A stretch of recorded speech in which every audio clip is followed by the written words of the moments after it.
I'm good. I said it like an Italian man. I'm gonna assume. Wait, that was even worse. Okay. Anyways, are they on the Hearthstone? I want to go on Hearthstone because I would love to see the ratings. I think the ratings are hilarious. Why am I blocked? Because of this. Yo! What if I use a different browser? Hold on. What if I use like a private window? What the fuck? Yo, why do they not like me anymore? Microsoft Edge, I'm pulling it out. Why am I blocked? What? Okay, well, I guess we'll do this at some other point. I don't know why the fuck this isn't working. That means they have to be, if they're not on the Hearthstone thing where you are cooked. Are all the cards here? Please. It looks like they are. Okay, cool. Nice. Chat, you guys excited for this expansion? I haven't seen all of them. They want you to play Sekiro? Mina, I woke up this morning.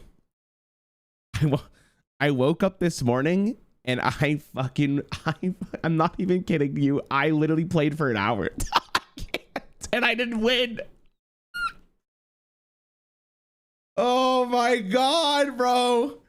I was so close to. I keep making. The problem is that you make one misplay and it's actually just over. It's actually just cooked. It's actually just cooked. Okay, before we get into card reviews today, chat, I got a couple things to say. Number one, Theory Crafting is tomorrow, which is the early access event where streamers and notable figures can play Hearthstone early with the new cards. So that'll be tomorrow. That'll be an all-day stream. I think there's drops. I don't remember. Second of all, what's the other thing I was gonna say? I forgot what the second one was. After Sekiro, you got to do 9 souls. Isn't 9 souls just Hollow Knight? And Hollow Knight was free. All right, hold on. I gotta do this real fast. I've heard the song before.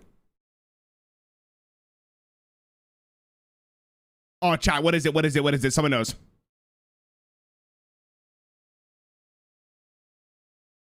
Oh, I didn't get to see it. What was it? Fuck. I've heard that song before. I don't know what that is.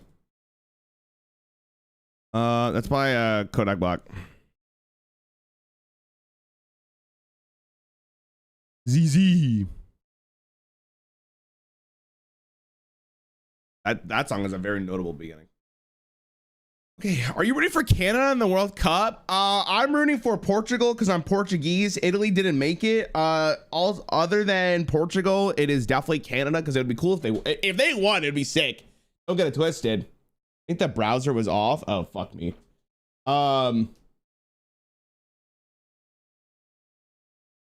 Spain's the other one I'm going for. Spain's the other one I'm going for. Is this pre-recorded during development stage 2? Wait, stage 2? Wait, no. Last time I was playing Slay the Spire because the theory crafting is on the same day. This will all be live. So I will be live tomorrow playing Hearthstone with the new stuff tomorrow. Last time I was playing Slay the... They released it at the same time. Yo, Captain, thanks for the sub, bro. Appreciate it. By the way, chat, a company reached out to me to make an actual playmat for like Magic the Gathering and stuff.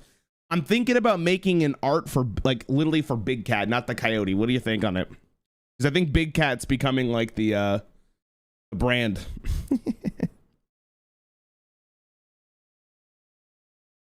Big Cat might be the line. Yeah, let me get some music going just so we're not sitting here in absolute silence.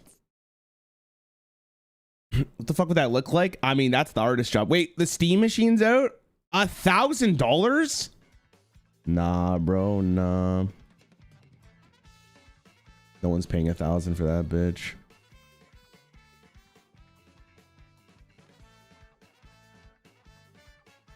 Also, I want to see what Grand Theft Auto gives you.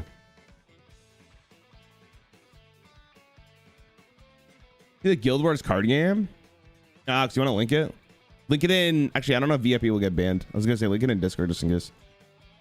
Your Portuguese surname? Borges is my mom's.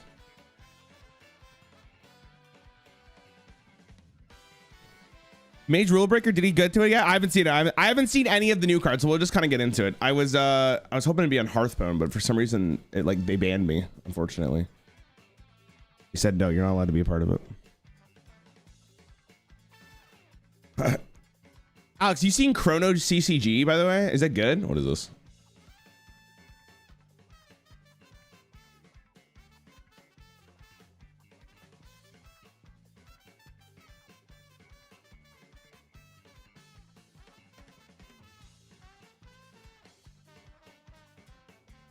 What the fuck?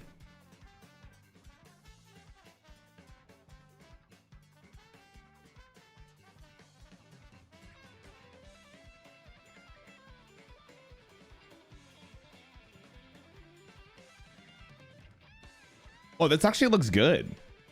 Like visually, it looks good.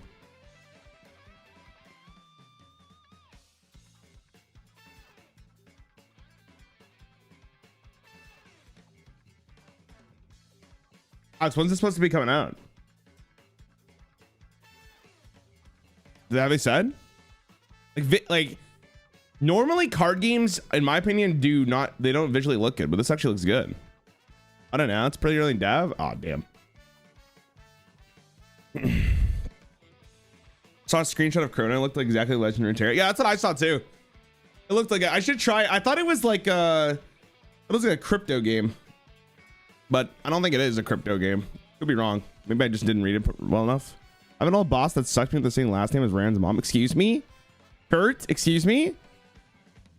Okay, there's a lot of cards we got to get into today.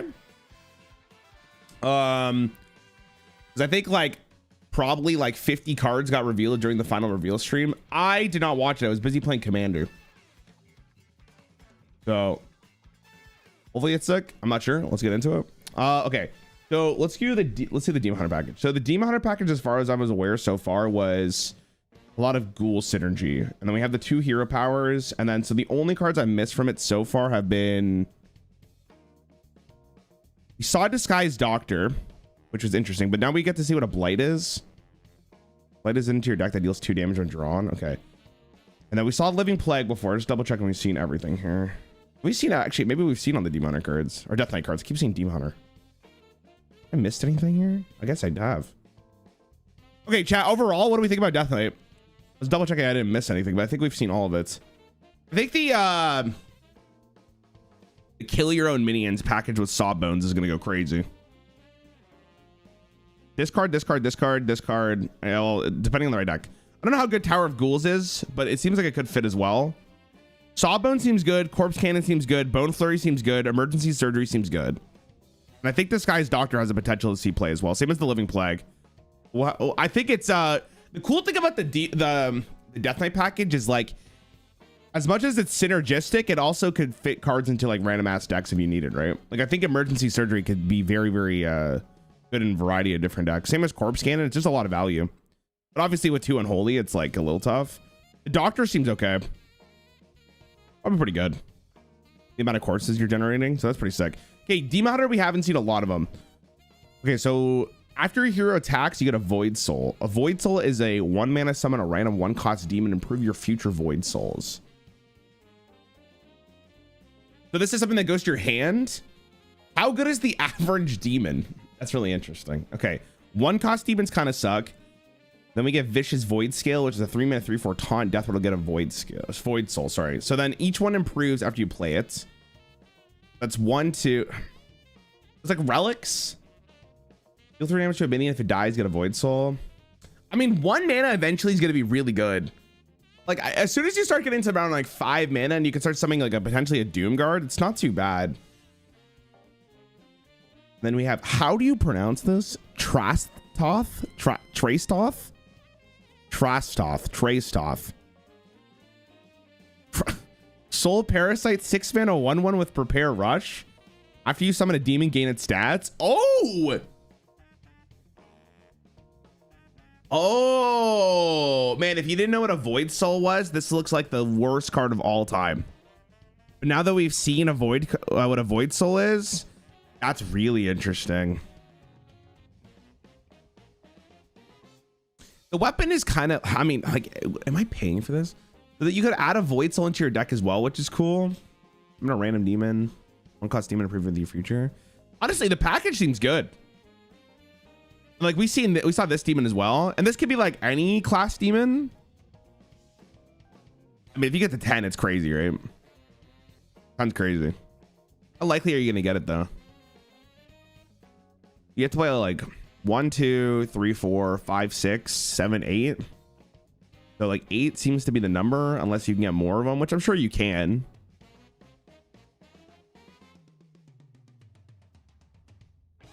I don't know if it's slow. I really don't know. I guess this is 2. So this is, sorry, this is 2. So this, you can't get to 10. I mean, it's definitely not bad. It might be a little slow.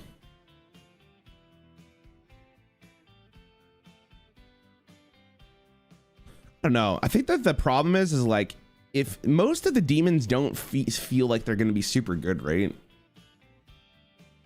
I'm trying to think of like what demons really stand out to me. I guess there's like a decent amount of good ones. Like you really, the first couple of demons you're good. Actually, you know what?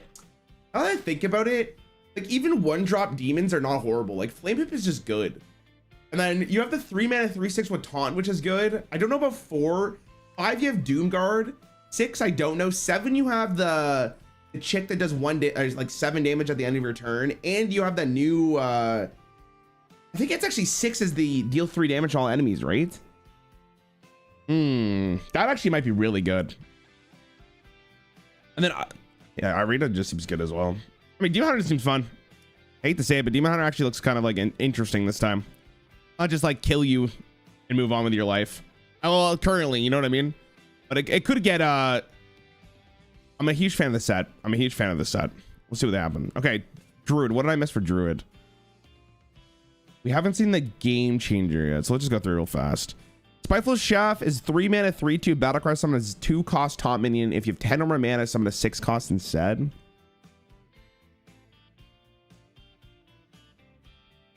Is that ass? Read the legendary first. Chef Nethric. Sounds right.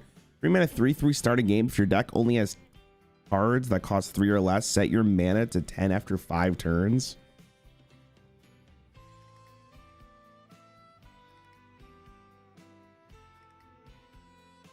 Oh, is that good? So that means on turn 6 you start at 10.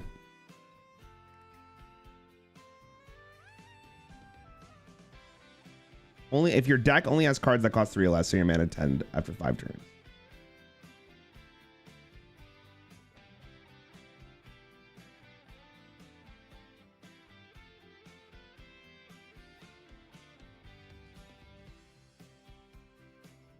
I feel like I don't know if I like it.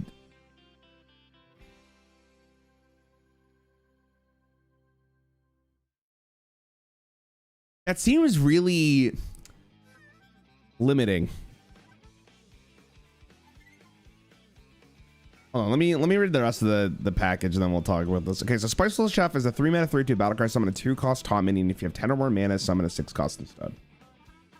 I don't even think that's necessarily that great.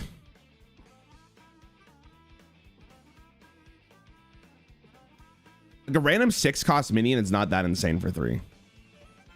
Even with the 3/2, right? I guess that's taunt. I'm not that excited about that.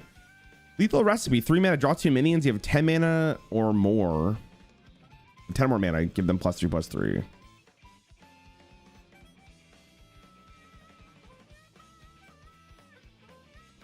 That's an interesting card. How good is 3-mana just draw 2 minions in general? That's pretty good. Shaman uses that and it seems pretty good. They only get +1/+1 and they get its tribes. This is just anything. This 3-cost minion summons only top minions. Oh, true. Sorry. Yeah, you're right. How good is the average 6-cost top minion?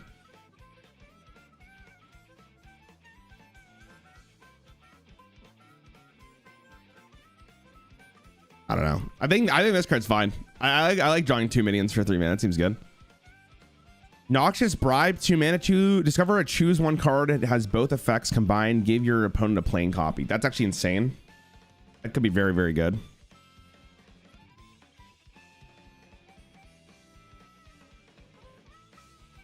But it depends on how good the choose 1 effects are. The choose 1 effect's good in standard. I'm not gonna go look. This would be nice for me on Hearthstone. In the rest of them, I don't know how I feel about this card. The problem with this card is you're limiting your deck a lot. If you're limiting your deck a lot, there has to be very good reasons for you to want to do this. What do you get for playing this? You have the 2 mana card that spends all your mana and you summon a bunch of dudes. You have a Jara's something Triumph or whatever that summons minions in your deck. You could still run the Treant, but I don't know how relevant that is. This card reminds me of like Low. You guys remember Low from Angora, I want to say, where it's like, it's either really good or it's kind of just ass. Like it doesn't feel like there's going to be an in-between on this card, which is interesting.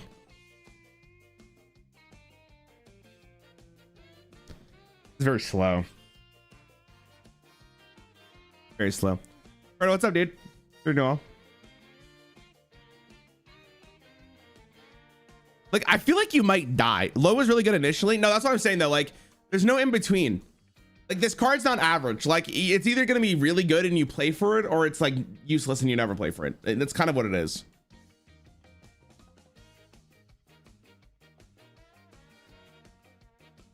I just don't know if you really want to rely on RNG, especially because like we are getting more removal in this set, which is going to be interesting. I'm not losing my mind over this. I think it's okay. I think it's okay. I'm not losing my mind. Okay, did I miss anything for Hunter? I think we've seen every Hunter card. Hunter looks really good. I'm very optimistic that Hunter's going to be very good. And I think it has one of the coolest rule breakers in the game. So that's really awesome. Mage. Okay, what's the Mage rule breaker? Let's start that. Jailhouse Mana Storm. How many Mana Storms have we had in this game, bro? This is what, the 5th one? Jailhouse Mana Storm, 5 mana, 5/5 battlecraft. You cast a spell this game, summon a random minion of the same cost.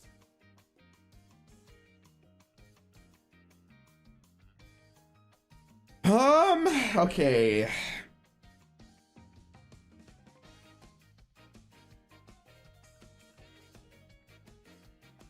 Is there a way to draw this consistently?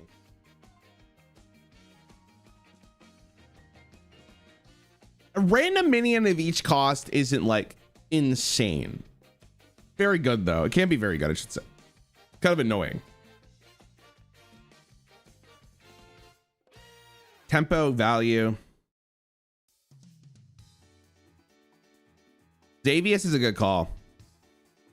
Yeah, I feel like Mana Storm is like, if you play it on 5, it's obviously it's pretty good. But like, I feel like if you're getting to like turn 8, turn 9, like I don't know if I really want to spend a turn playing this anymore. Kind of slow. I guess it depends on the matchup.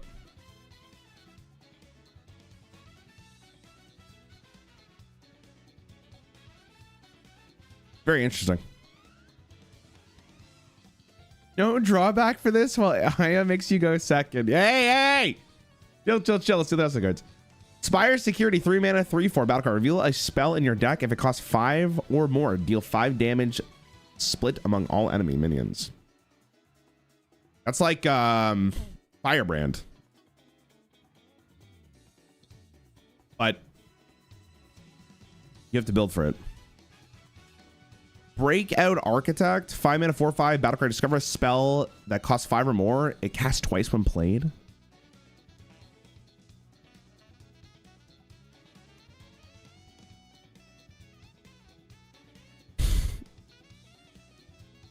That's a very spooky card. That's very spooky. That card has like the absolute ceiling of that card is like insane. I don't know how good the average mage spell is, 5 or above, but that card has the potential to be very good. Bootleg. Wait, is it any spell? No, it's only for mage. It's only for mage. Okay. Bootleg Alchemist, 5 mana, 3/3 battle card. Choose a card in your hand, transform it into a spell that costs 5 or more.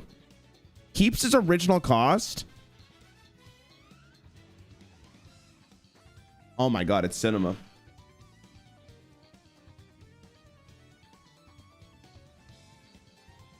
No, man, it's crazy, dude. It's crazy. Wait, that's awesome. Okay, Mana Storm looks cool. We've seen this, we've seen this, we've seen this, we've seen this, we've seen this, and we've seen this. Okay, Mage looks really cool. Man, dude. Chat, I'm gonna say something here, and I haven't played the expansion, but I legitimately think this is the best set they've done in years. The set looks so interesting. Like every class has something that looks really fun. Oh man, rule breakers are cool. This is so sick. Yo, I said it. Thanks, man. I appreciate it. No quests though. Maxi said the same thing. Yeah, that's why Maxi's my goat. Wait, is Maxi going? Let me message this fucking guy. Hold on. Are you going to BlizzCon? I want to. Are you going to BlizzCon? I want to see if is he performing at Worlds. He better be. Okay, let's see Paladins. Where's the rule breaker for Paladin? Commander Beatrix. 5 mana 5/6 taunt. While building your deck, pick a 2-cost minion. 10 copies join your deck. Yo, what the fuck? Wait. Finally. Oh my god. It's actually cinema.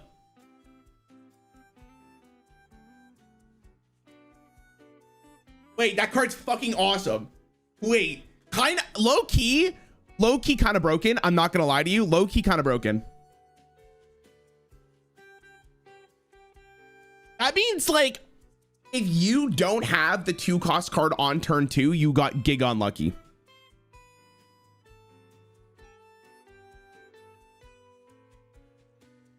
This card's sick. This card's so sick. What the fuck? This card's so sick. Here, hold on. Let me see the rest of the cards. Reinforcement Aura is 3 mana at the end of your turn. Summon a minion from your deck that costs 2 or less. Last 3 turns. All right. Cool. Makes sense. Stream play the Pure Paladin 2 mana 2/2. Dude, I think you play. Hold on. Let me cook.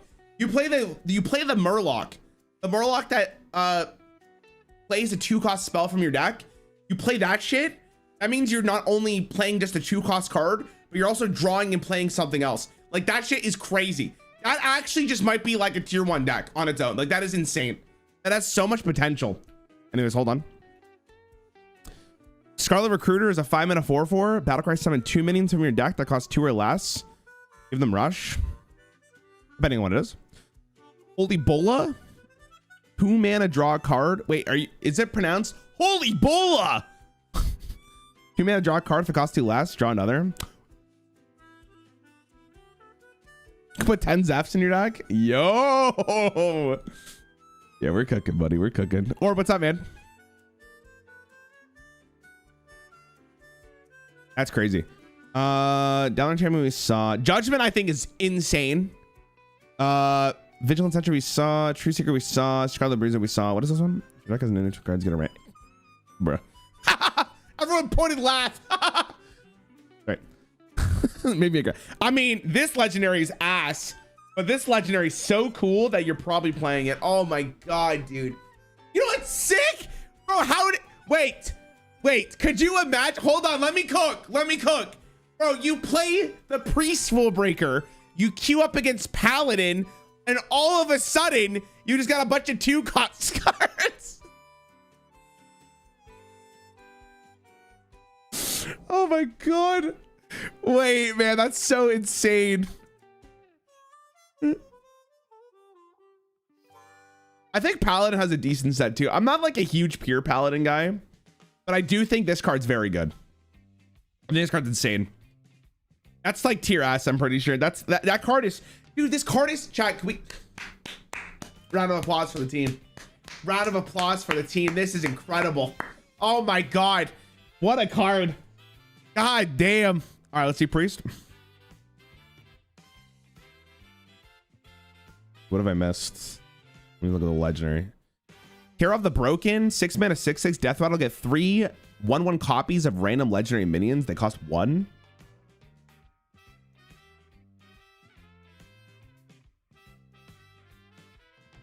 Okay. I don't know how I feel about that, but let's see the rest of these. Soothsayer, 7 mana 6/6 prepare taunt death rattle. Restore 6 health to your hero. Summon a random 6-cost minion.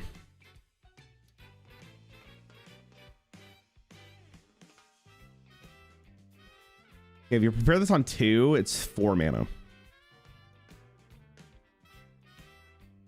That seems pretty good.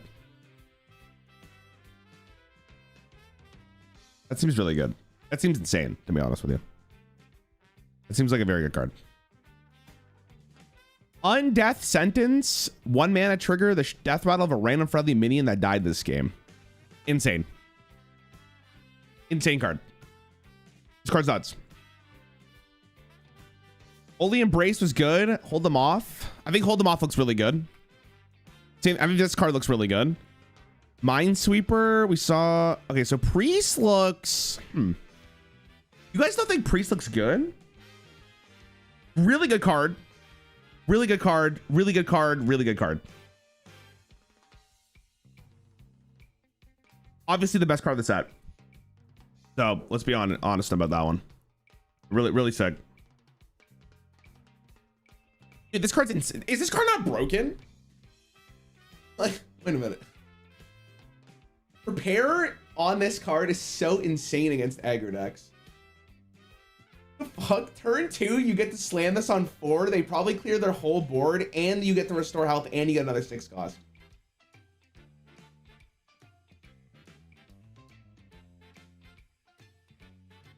That seems insane.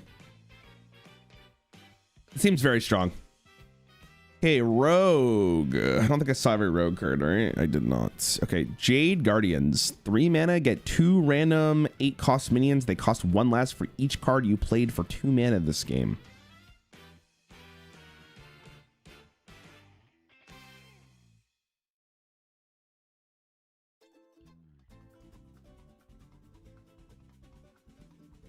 Is that good?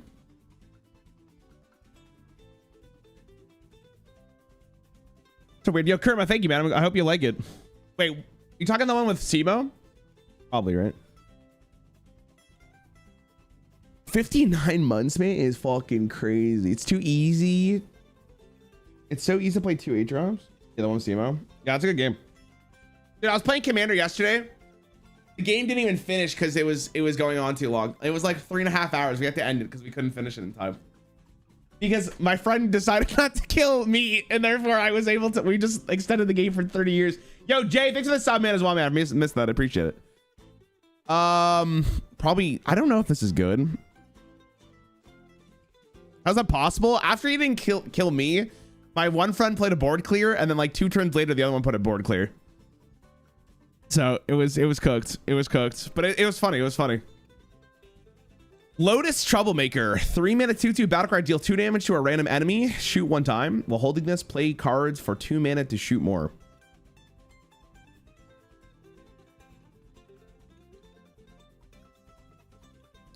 What 2 mana card are you playing? I don't understand. What am I missing here? Like, I guess just like I guess there's a decent amount of them. Oh, there we go. Thieves' Tools. Get 2 random 4 cost spells. Reduce their cost by 2. I mean, that's something. Nab. Deal 3 damage to a minion. If it dies, shuffle a copy of it into your deck that costs 2. Dude, that card. Okay, hold on a second. Dude, that one. This card could cook. This card could actually cook. That's crazy. That card actually has so much sauce because it's also not a friendly minion. It's not just an enemy minion. Oh wait, Rogue is meta, always has been. Teleports behind you. Really cool card. We saw this. This card seems good. I think this card's nuts. We saw this. This card seems good. Wait, hold on a second.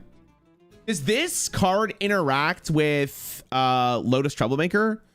Like, if you replay a bunch of 2-cost cards you played in a turn, do they all buff up the Troublemaker or no? Any confirmers? I guess you're not the one playing it. Oh, the copies of it. Really interesting card. Okay, Shaman we saw. Shaman looks okay. I'm personally not too excited for it. That's just me. I do think this card's really cool though. But I mean, I'm just not that excited for this set. Now, Warlock we saw already. I do think Warlock looks good. I'm a huge believer in this handlock package. Because I think starting from here to here, all these cards are playable. I don't know about Morag and Annihilation and Augur and Stooge and Demonic Confinement, but these 5 cards I think are all playable. Very easily playable. So we'll see how that ends up going.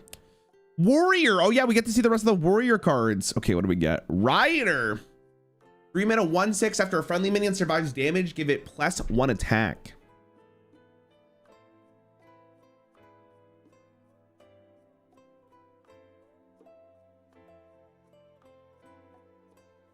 Kind of an interesting card here. I'm not gonna lie to you. Kind of an interesting card. 3 mana 1/6 is kind of a fucker to deal with.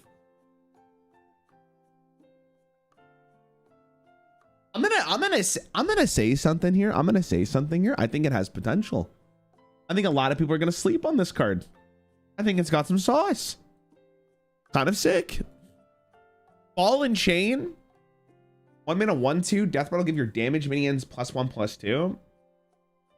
Might be okay. Might be okay. That's a tough one to evaluate because I don't know if I really want to spend 1 mana on this, but that doesn't seem very good. Release the Beast. 2 mana, give your minions in your hand +1/+1. Legendary minions get an extra +2/+1.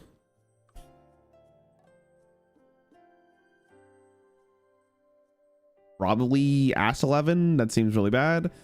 We saw Warp Tooth yesterday. I'll go through the spiel. All you guys are saying this card's like the new patches. I disagree with you a lot. I think this card's good, not great. That's my take on it. I know you're busy, but it's my birthday. Wish me a happy birthday. Chat, can we all come together and wish Perk a happy birthday today? Perk is now 67 years old, and he's gonna go to the retirement home next year. Perk, I hope you have a great birthday, brother. What are you doing today?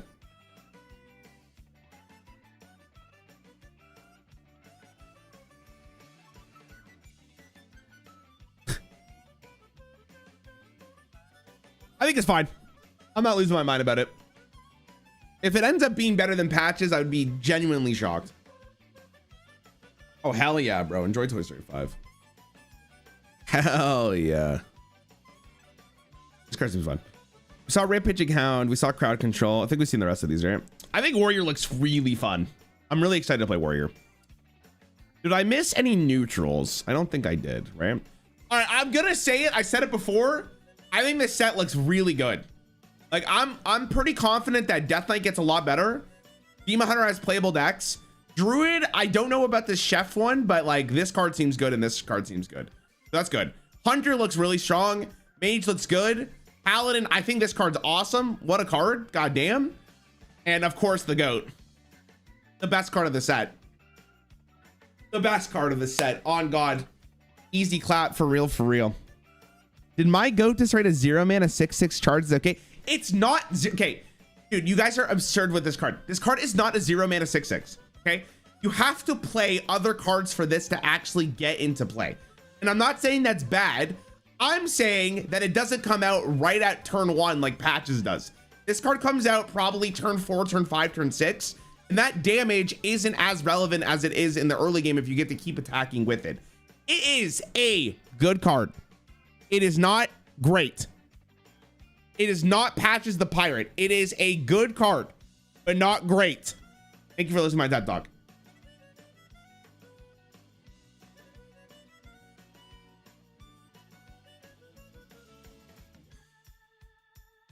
All right, now, more importantly, shout out to Zedward for making this because I was too lazy. You think Azleen is the worst card ever? No. No.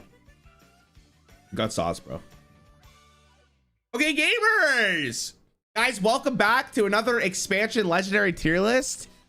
Today, we're going to go through all the new legendaries from Escape the Violet Hole. There's no the, though, unfortunately, because apparently we can't have the. They forgot it. Okay, so tier list. S tier. Let's go through the tiers. S tier means I think it's gonna get nerfed. A tier means it's played. It's played in a variety of different decks. It's just meta. B means you probably put it in. C means it's super niche. F is absolute garbage. Don't even bother playing it. Any questions? Okay, I didn't think so. Let me start off with the one I think that's actually S tier, where is it? Because we just saw it. All right, Paladin Legendary, right? Commander Beatrix, easy win condition. I think with the Murloc Treasure Guild card, I forget what it's called. Insane card. I think that is arguably already a tier 1 deck in my brain already. And I'm very confident in that, to be honest with you. That seems insane. Very, very happy with that card. The other tier S, I think, in this game is... Well, she can go up. She's very good. We don't have to talk about Vanessa. She's already in the game. Where's the other tier S one I saw?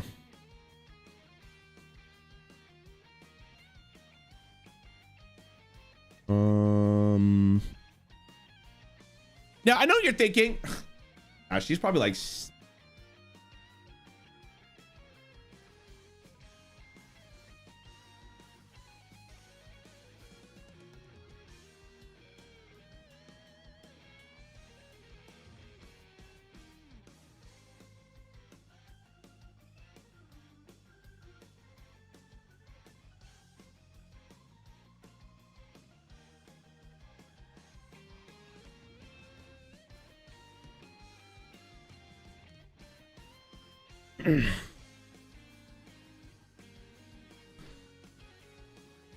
Okay, now that we got the easy ones out of the way, let's go through the harder ones. I want to get the bad ones out of the way. Okay, let's start with Vama. Vama, I think, is just F. I don't think you ever really want to play the card. The only time Vama feels good is if you're already ahead on board and you clear something's minions, or your opponent's minions. But I think by 9 mana, you're probably already winning the game for the most part. And I think there's just better cards you can play at 9 mana. I don't think this is playable. Also, mirror match wise, X fucking D. X fucking D. I'm gonna be honest, that's hilarious. What does the prison do again? I gotta remember. Justify. I mean, listen, I'm gonna say Azalina, to be honest with you. I think it's gonna be good. I think you guys are coping. I think the card is super interesting, and a lot of the payoffs are decent for it. I don't think it's obviously S tier. I'm kind of rage baiting here, but I actually think it's like probably B. Like I think Azalina legitimately has a chance to be extremely good because of the payoffs it has. But also it's like most of the time when you queue up against your opponent, you're putting good cards in your deck. And I think that on average is gonna just be good. Like there's gonna be times where it does literally nothing, which is fine because that's just the nature of the card. But most of the time, like, it's probably gonna do enough for you. Also, I want to add to this that I stand by this 100% of the time. Azalina Soul Sever might be my favorite card of all time. Like, I think this card is so cool, and I hope this ends up being like the start of some really interesting designs going forward. This card is just it oozes with sauce, man. Like it's so interesting. I love it. I love it so much. I love it so much. I think it's so good. Well, not so good. I mean, not powerful, but I think the design is amazing. Like, I love it. I love it so much. Listen, I want you guys to know I am praying. Like, I'm on my hands. I'm on my hands and knees, dude, that if this card ends up being like good, oh my God, I'm going to shit in your guys' mouths. I'm going to open you guys wide and just put my asshole right in your mouth and shit in it. You guys are never going to hear the end of it. Ever. Ever. Yo, Lieutenant, thanks for the sub, bro.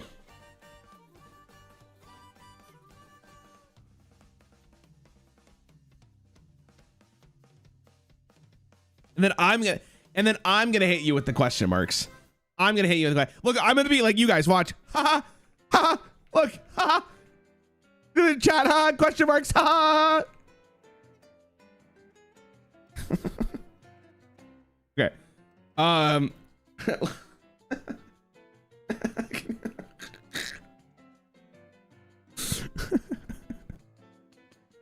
you imagine?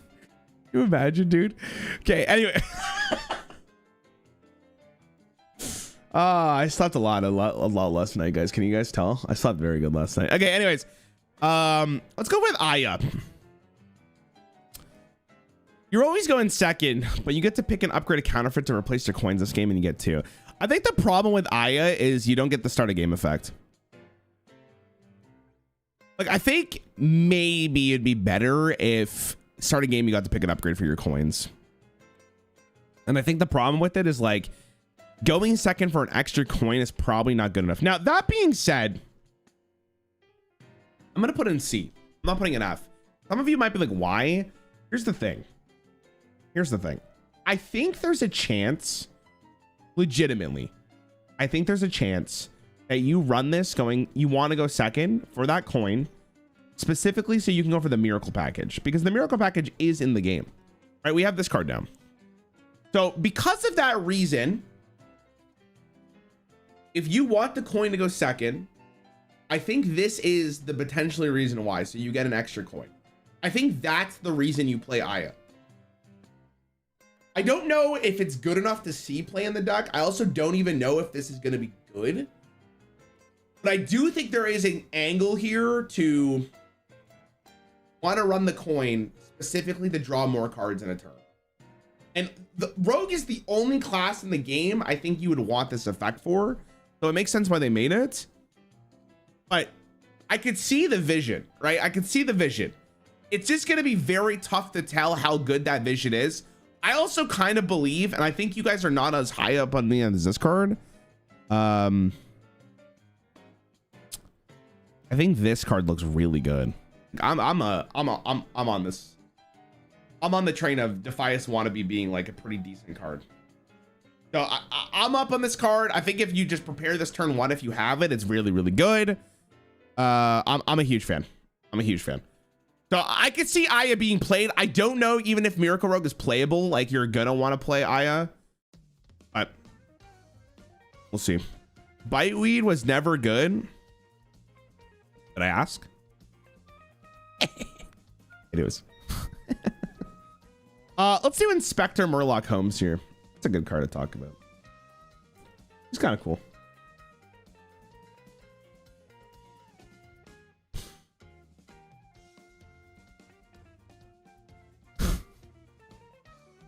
Okay, investigate a card in the enemy hand. If they play a card with that name next turn, get 3 coins.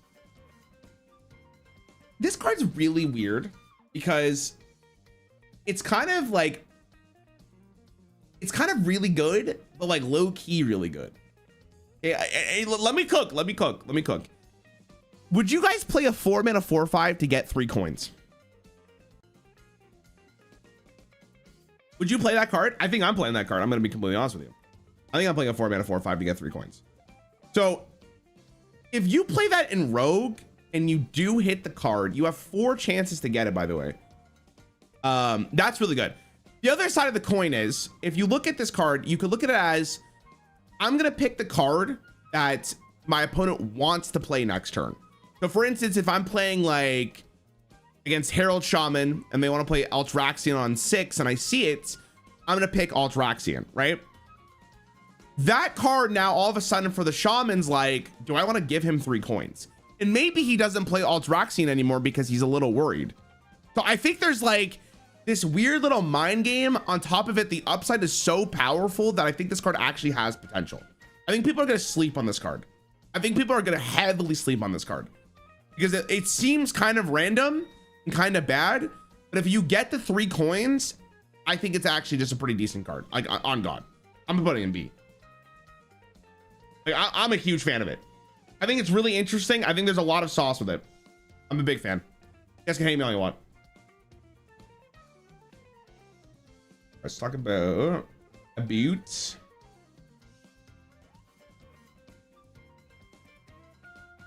card, really cool card. Okay, let's talk about the Skeleton Key. 1 mana, discover a spell or refresher options, 20% chance to take 5 damage each refresh. Can I say this? Can I say it? Can I cook? Can I cook here for 1 second? Can I cook?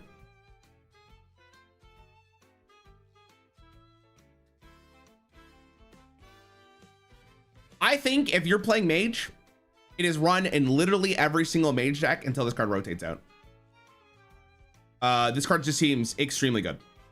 I would maybe put it in S tier. Actually, I should say, sorry, I said S tier, they're going to get nerfed. I don't think any of these are going to get nerfed. Maybe Vanessa. There's a chance Vanessa gets. Very good card. But I think this card is extremely powerful. And I mean, a 1 mana discover, we already play Sands of Time. So the fact is like, you're not taking 5 damage every single refresh. It's actually pretty, not very unlikely, but it's very unlikely comparatively to the likely chance of you not taking the damage. Very, very good card. Very good card. Now there is this synergy here that a lot of you guys may have not realized. We talked about it when this card came out, and that is the fact that if you get lucky enough and you hit him with the best turn 1 of all time, maybe in standard, you could actually take 5 damage twice on turn 1 with both spell weavers in hand, and you summon 2 6/6 dragons on turn 1. That card right there, if that combo is in your hand, I think you just win the game on the spot. Even if like, because you can just keep hitting the button until you get it. It's not even like a slot machine. Like at some point, if you're fast enough, I don't know how long the animation is going to take for Skeleton Key. If you're fast enough, chef's kiss, baby. It actually could go crazy. I think this card's very good. I'm very optimistic Skeleton Key is seeing play for the rest of the time. Well, it rotates out. All right, let's talk about Warden Maiev.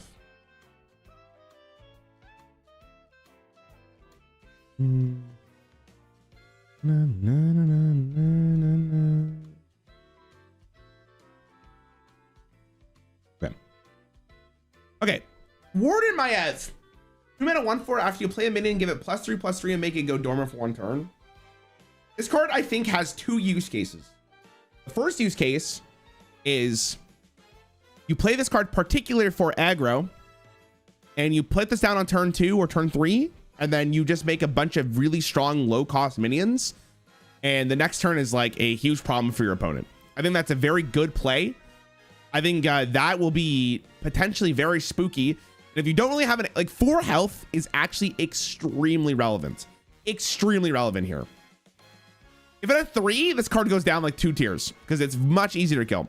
But turn 3, or sorry, 4 health is a nuisance. The other use case for this card is if you have a card that needs the combo with something, let's say like Deos is a really good example, or Bran if it rotates back. You play Maiev, you play your Bran, and that means you get to get all your mana back for the following turn, and then you do your pop buff turn. That's extremely interesting. And that is potentially another really big use case for a card like this. So already, there's not really any downsides. It's a really good neutral card. It can fit into a variety of different decks. I'm a huge fan of it in terms of power level. I'm very optimistic it will be good. I think this is also an easy A tier. I could see it being S, because if it ends up being too good, they might have to do something, but I'm not super optimistic it's gonna be a problem. We'll see. I could be very wrong about that one. Very, very good. What is next? The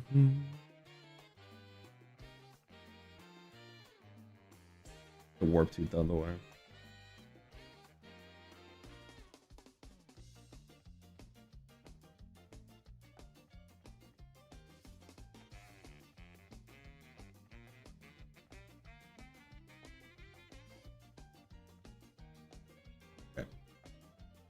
I can't wait to see the chat for this one. This is gonna be hilarious.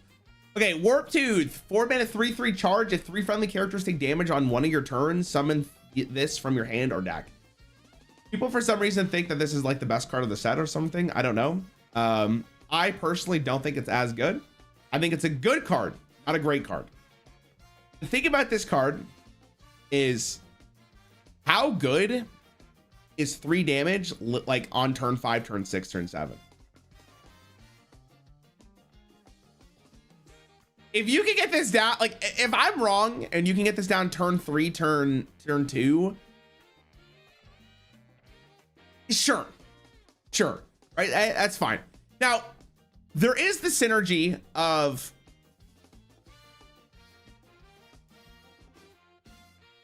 where's the card? There's the synergy of Hogger. Hogger seems to be a pretty decent card.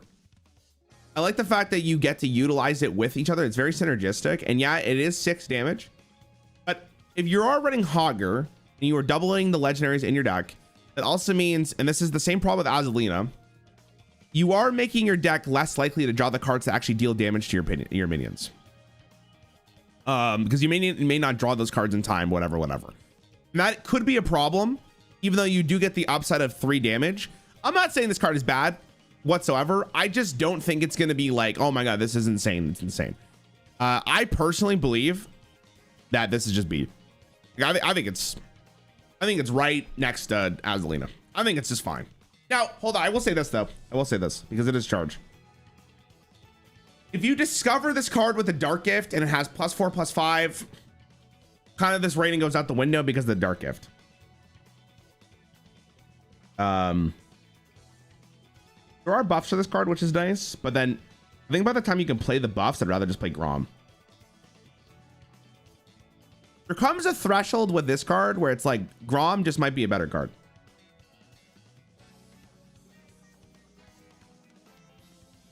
But we'll see. We'll see. I am not as optimistic as you guys are on this card. I'm really not. I think it's a good card, though.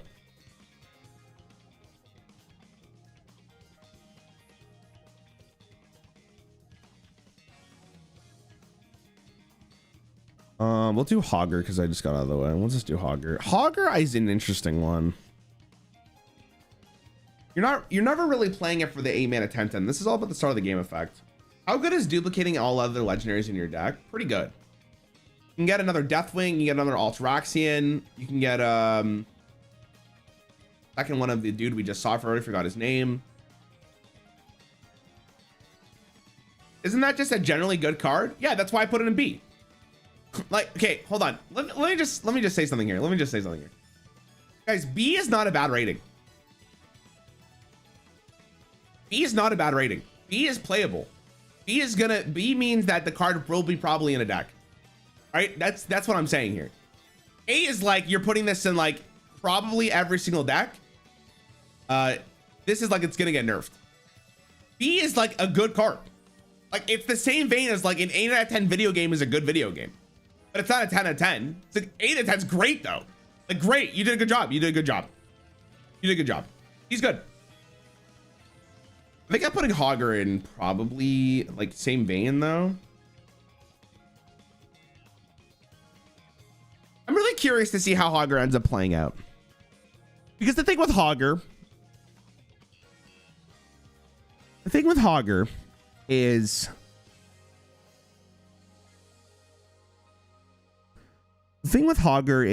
it has the chance to be so good. Like, the potential upside is very high. But you have to put like, the question is how many legendaries do you put in?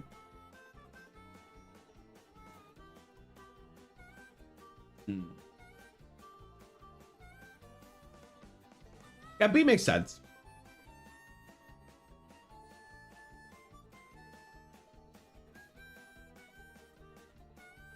Yeah, I'm cooking on this one. Yeah, B makes sense. Oh, B makes sense. B makes sense. I like B.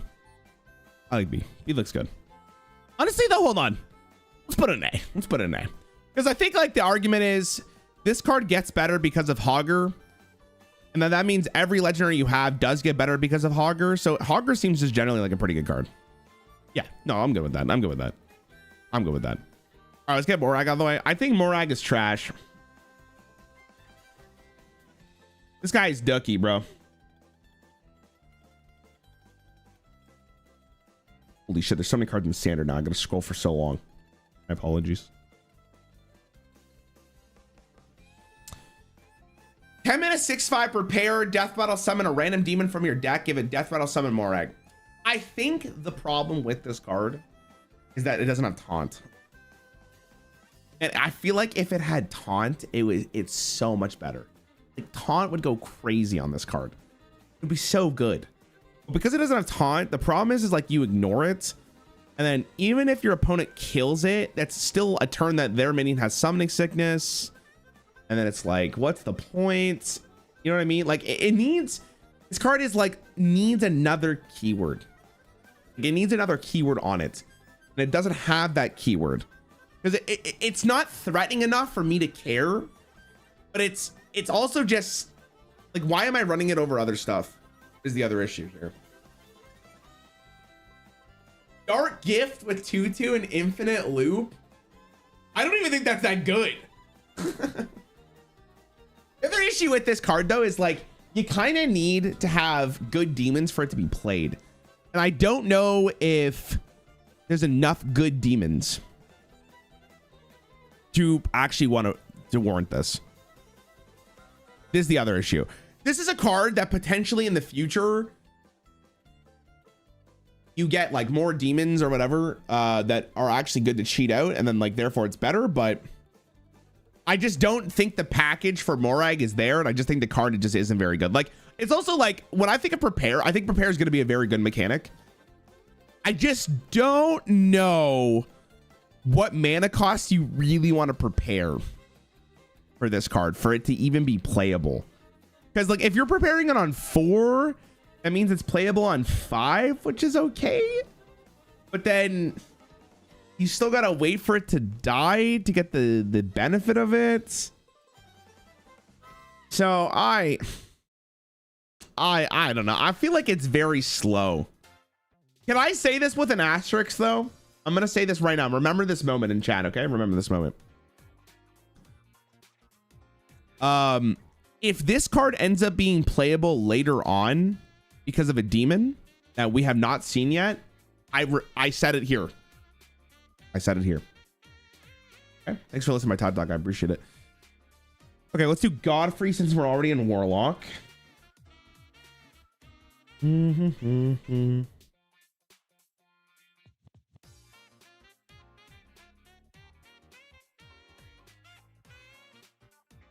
Looking at 5 cost, he's 4 cost. I have to double check on that bitch.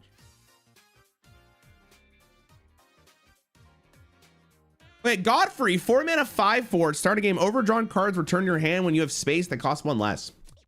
Card's really interesting.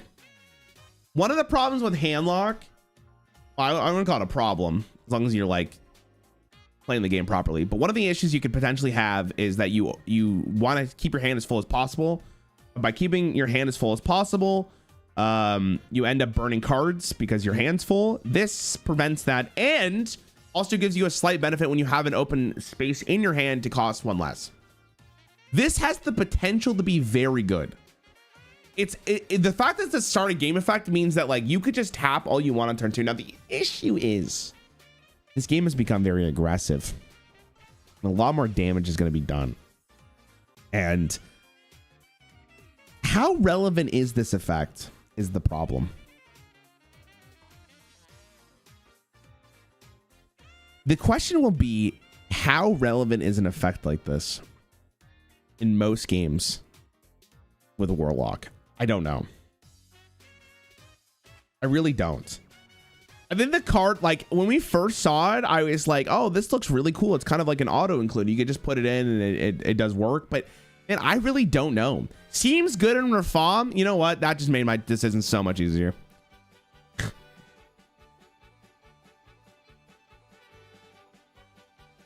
I think the problem with Godfrey is like I think it kind of needs more of a payoff than fucking Reform.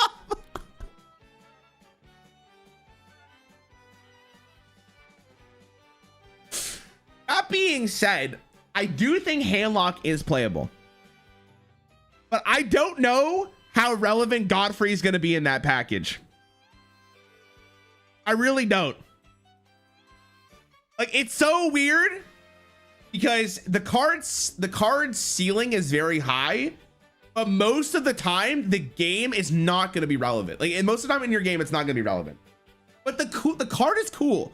And that means like with more cards coming into the game, Godfrey has a higher potential of being good. But I just think right now, it's not going to have the highest ceiling. Warlock needs... I wish Warlock's other legendary, other than Morag, was like, this card deals damage for each card you've overdrawn this game. I think that would have been fucking cinema, bro. Oh my God, it would have been so cool to have that win condition. I'm going to be very curious to see how this ends up playing out. Obviously, we have no idea how this is going to interact. But... or not interact, how this is actually going to play in actual Hearthstone games. But me personally, I'm not feeling it. And I'm a Warlock player at heart, chat. I'm not feeling it.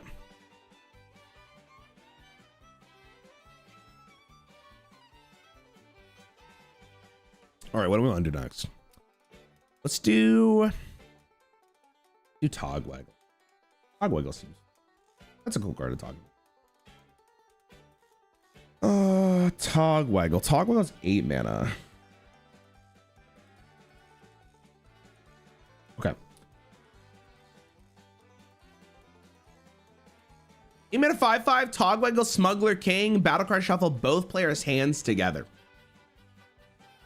This card has the chance to be so interesting. It really does. But man, it is so garbage and it's unfortunate. I thought, you guys have to confirm this to me because I'm just double checking. This card, if you have no cards and your opponent has 10 and you play this, like you top deck it, you still get 0 cards, right? Because like it doesn't average out. You get the same amount of cards you had in hand. I just want to double check. This card was playable. The player base would riot. No, I don't think so.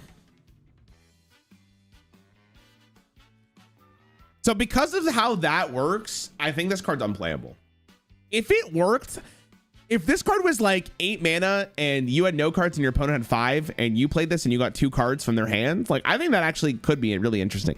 The only use case of this card potentially is if something is very combo oriented and you can stop their combo from happening, that's fine. But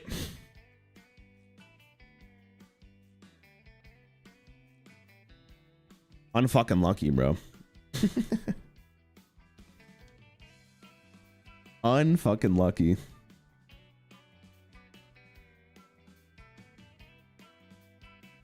You guys remember when Theatar was released at 4 mana? Remember those days?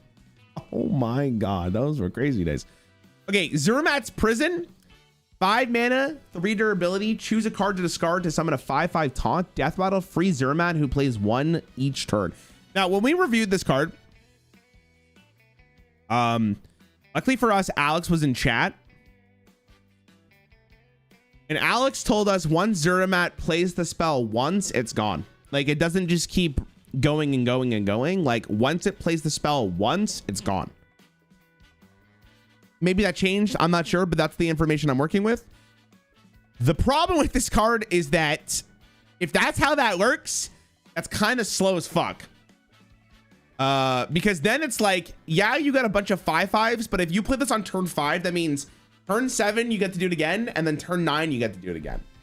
And then at that point, you get a 5/5 and an 8/8, and you get those random spells. But then the issue is you're not playing those spells, right? You're kind of just maybe doing nothing with your turn. Now, the great thing about Hearthstone currently is there's a ton of draw. Like, drawing is at an all-time high for the fellas. Like, where every class can draw, every class can do something. Man, I just don't know how good of an effect this will really be. I am not smart enough to understand how good this can be. That's all I'm saying. You can play the location spell and complete it by turn 6. Yeah, but like you would have to have a really good hand for that. A really good hand. I guess if you are able to go like play it, discard a card, use the welcome home, do it again, use the welcome home, do it again. Please tell me you're able to see this. What is this?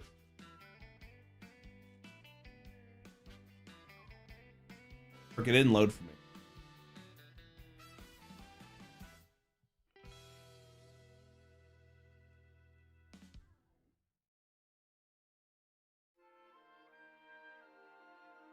Rarran viewers when he makes a video with dreads.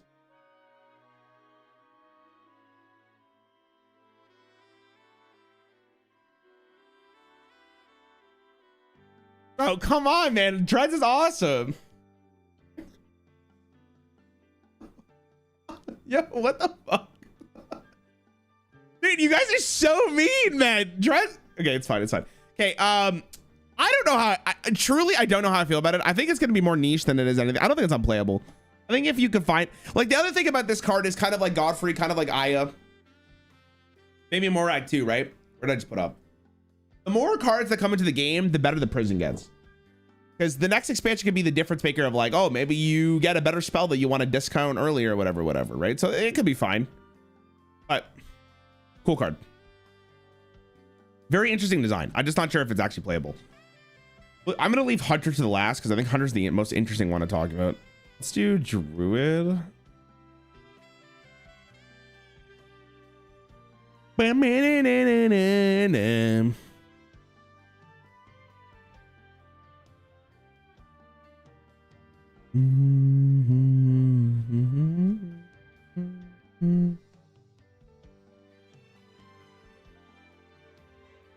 Where's it? It's like, is it 5 mana? How expensive is the guy that sets your hand mana to 10? I think it was like 3 because it counts as 3, right? Yeah. Okay, Chef Nethric.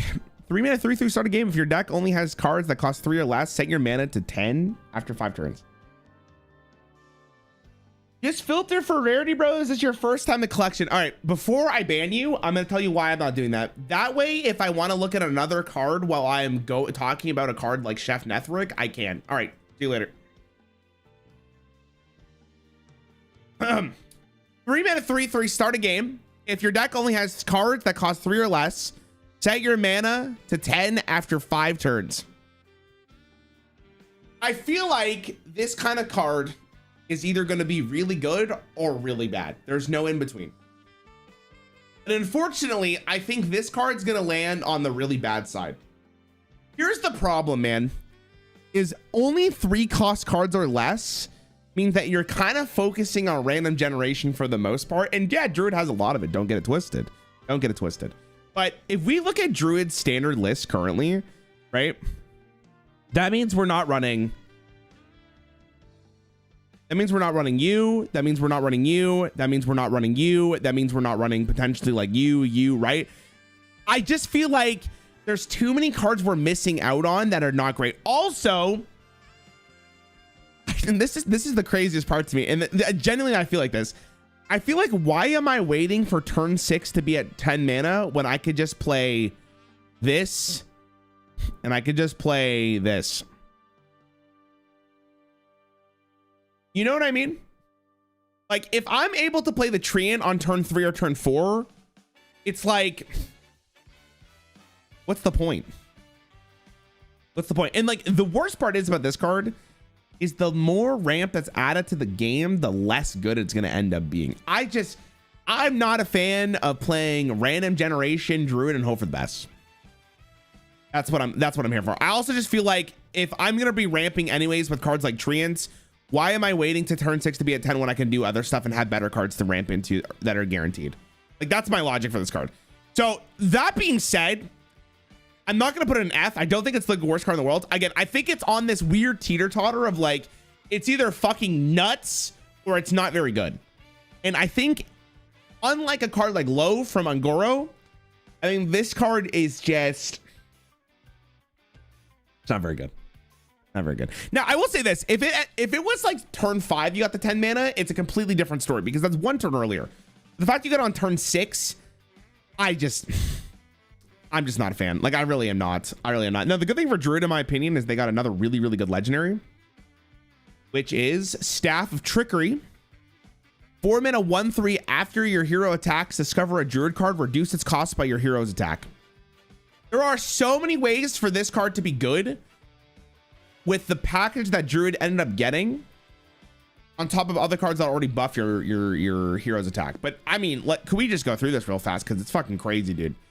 Because I think, and you guys could agree with me if you, or disagree with me if you want. I think this card's good. I think this card's very strong. I think, where's it? This card's really good.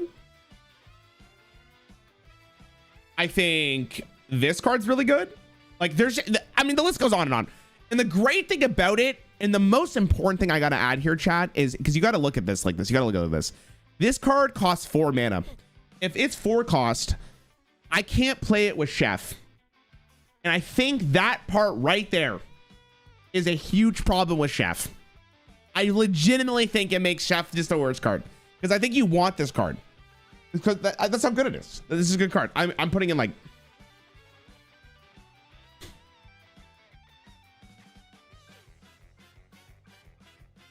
I think it's a good card. I think it's very good. It's very obvious that that's going to be a good card.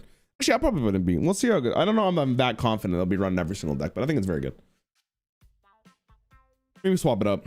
1 second. Let's do Mage.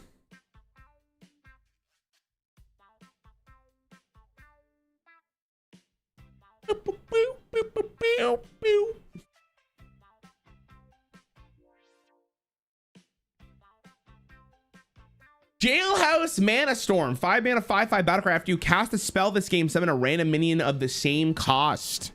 Card is really interesting. My biggest concern with a card like this is not drawing it early enough. There is a point in the game where this card stops being very relevant. And the fact is, random minions on average are kind of just, I would call it okay. Call it okay.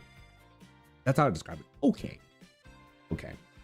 So if you get this on turn 5, probably the nuts. If you don't get it on turn 5 and you get it a little bit later on, it starts to dip quite heavily. The question will be, will there be a guaranteed way to get this on turn 5? The card that comes to my mind is Xavius. Because if you do get Xavius, it goes to 4, you play this on 5, and you have a really good start to the game, and that's going to be great. But is that really that good? I don't know. We'll have to wait and see. I'm optimistic to think that like the average card's fine, especially when you start to get to like 8 mana cards are really good. Like they're really good. I'll probably put a B. I don't think you're gonna run it in every mage deck, but I think it's okay. I think it's just a nice, good time overall. Like I'm just gonna be completely honest. It's a cool card. Really, really cool card. It should stack. Yeah, it should. Star, I think wait on Start. Name, I think I've already done a video like that. I'm gonna be completely honest with you. I don't remember though. Or the Vanguards could draw them too. Yeah, I think as long as you could consistently draw it, I think it's good. Like if there's like, this card's like in the between A and B for me. I think it really comes down to is just like, how likely are you to get it on turn 5 and play it? That's what it comes down to me.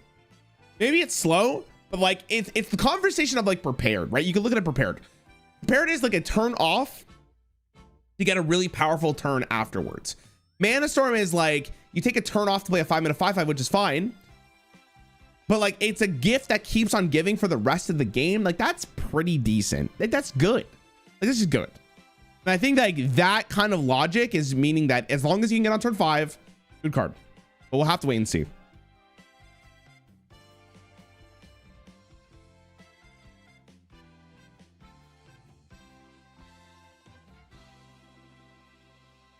Cool card.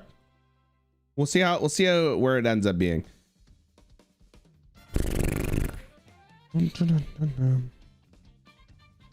Let's talk about the Living Plague. I'll make this as interesting as possible. Look like a painting legend. Yeah, exactly. That's a good call. Hey chat, I'm gonna be right back. I gotta go put the clothes in the dryer. Give me 1 second, right? 1 second, right? 1 second. Let me know your honest to God thoughts on this. I appreciate you guys chilling. BRB.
right, gamer, sorry. Okay, what do we think about this card? Okay, 7 mana, 7/7, 1 Unholy Rune, the Living Plague. Charge, instead of damaging heroes, this shuffles that many blights into their deck. They deal 2 damage when drawn. So if this goes face, you're not taking 7. You're shuffling this card 7 times. That is 14 damage. It's not too bad. It's not too bad. Problem is you have to draw it. Now, I don't know about you guys. Me personally, whenever I play Bomb Warrior, or when I did play Bomb Warrior, my opponent never drew the bombs ever in their lives. I'm pretty sure like they just didn't get shuffled into their deck most of the time. Now, here's the thing about this card. You could look at it as like a 7 mana 7/7 deal damage to a minion, but then you're not damaging the hero, and that's kind of ass. There is one big important thing for this deck. Okay, there's one really important thing for this deck, and I want to mention it. And I believe it is called Moria Manifest. Some of the highest cost friendly undead that died this game. This is, you know, technically could be a win condition if you were able to actually get it multiple times and shuffle a pretty decent amount of 7 mana or decent amount of blights. Because each time it attacks, right, you're shuffling quite a lot of damage. And I think that is kind of cool. There's also the case of dark gifts with a card like this, because, you know, if you get like the plus damage or you get Wind Fury, whatever. Also, you guys may have forgotten this because I forgot about it like 8 times already. Do you guys remember that Death Knight has an imbue? And the imbue is when you play an undead, it gets +1 attack for how many times you have imbued. We're not playing with that. We're not playing with that. But I do think there's an angle here. Like, one of the problems DK has currently as a control deck is like your win condition doesn't do anything. Like Anixia is cool, but like I actually almost think like the Plague might be slightly better than this. We'll have to wait and see. I'm not very optimistic on it, but it is another win condition. But I will say, I think people are going to sleep on it a little bit. The fact you can resurrect it and discover more of them, kind of cool. But and see, I'm not very optimistic. Let's see play, but we'll end up seeing whether or not it will actually be playable. Cora, exactly. Okay, let's do. Man, I don't even know how to evaluate Shaman. Shaman's so hard. Such a weird deck. Actually, we'll do Tiny Pal. Tiny Pal's easy.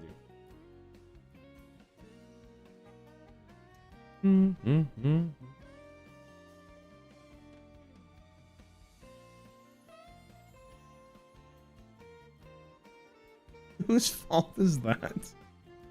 Okay, Tiny Pal is a 4 mana 2/3 weapon. You choose your elemental ammunition. After your attacks, you choose another. There are 4 options. You get to freeze 2 other random enemies. You get to deal 1 damage to all enemies. You get to summon a random 3-cost minion and give it taunt. Or you get a Battlecry minion and it costs 2 less. A random Battlecry minion. I think most of the time, I mean, I'm gonna say most of the time, but I'm gonna be confident here. I think it's just like there's 2 options here. This isn't playable. I think you never play this. Like, legitimate. Like, I can't think of a. Maybe if there's like some kind of aggro shaman deck, this is just good. But like, meh. This one I also feel like is just too random. Like, especially after playing Vanessa, there's so much shitters. It's so much shitters. So like, freezing 2 other random enemies. That's pretty sick. Because it says 2 other friendly random enemies, I believe the way this works is whatever you attack into will not be frozen guaranteed. So you could attack a bad minion, like a low attack minion, and freeze 2 other things, which is, sorry, random enemies, which is really cool. Or you hit face to guarantee that it hits minions. All right, that's an interesting thought. This one I think is really good. But I figure like deal 1 damage to all enemies is obviously just fine. But I feel like you're just swapping between these 2, and the one you pick first is the one that you need more. I just don't know. Don't you always go face with this? Well, there's instances where it's like you want to attack a minion because your Demon Hunter opponent's going to swing with their weapon next turn and you want to prevent it. So I think as long as you're picking these two, you're fine. I can maybe see the use case for like the 3-cost taunts one, but I'm not very optimistic on that one. I do think the weapon's good. It reminds me a lot of what's that secret weapon that came out in Darkmoon Fair chat? What was that one called? It was called something rightful. That card was just good. And that was a 4-band 2-2. You get 3 swings on this.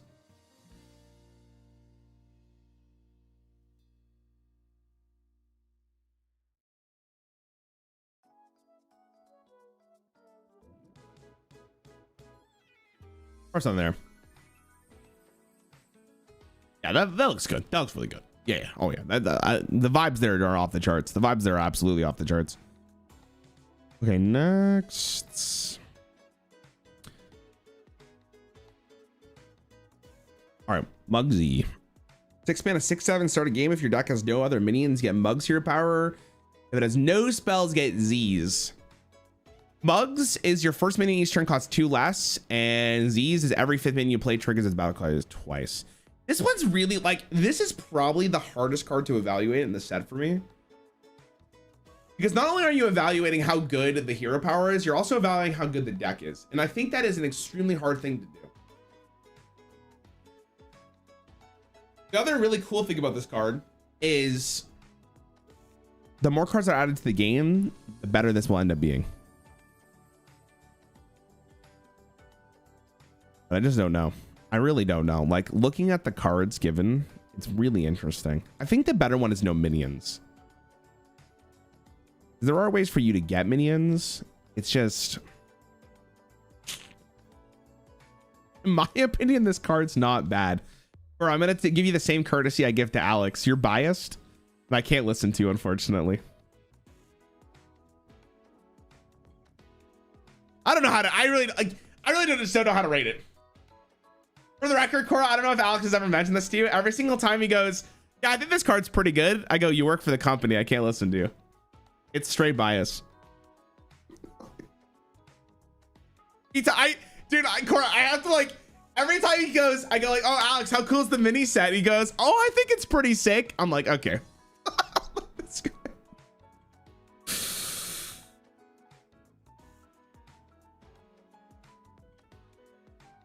I don't know how to evaluate it. I really don't. I'm gonna maybe make a category just called Mugsy. But if I had to put it, I'm putting it like right here. Oh my God, that tilted me seeing that. Oh shoot. Okay, hold. I think that works.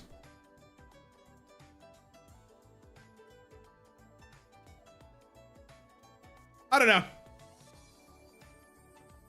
I really don't know. Like, it's weird. I think it has to change. The other problem is, like, if one part of the card's bad and the other card's good, where do you put it? Like, I don't know. Really weird card to evaluate. I can't wait to see how it actually plays out. But I'm not losing my mind for it. Let's talk about Priest. Okay, chat, you guys gotta be honest with me. I think this card's actually garbage, but let me know what you think. Herov the Broken, 6 mana, 6/6. Death Metal, get 3 1/1 copies of a random legendary minions. They cost 1. Like, the thing is, it could be from any class, right? Dude, this card is like, okay, hold on. Let me get the paint out. Let me get the paint out. Actually, I don't even need paint here. Let's talk about it like this. Hold on. Hold on. Okay. Anyone take statistics in university? Okay, this is called standard normal distribution, okay? On average, legendaries are about like here. Okay, they're like here. They're like kind of mid, whatever. They're okay. Most legendaries you want to play for a particular deck, but most of them are mid. Some of them are really bad, and other ones are really good. All you got to do is just hit this epsilon, right? That's all you got to just be here. Now the thing is, you are getting 3. So 1 mana. I'm trying to think of a really good 1 mana legendary here. Hold on. 1 mana storm cool. This card is cool. 1 mana, like, I mean, all of a sudden, oh, hold on. Hold on. All of a sudden, Vomit gets really good, right?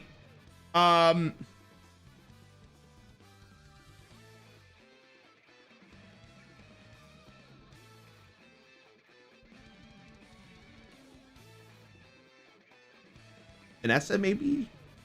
You even want that? I don't know. It's weird. Like, it's weird.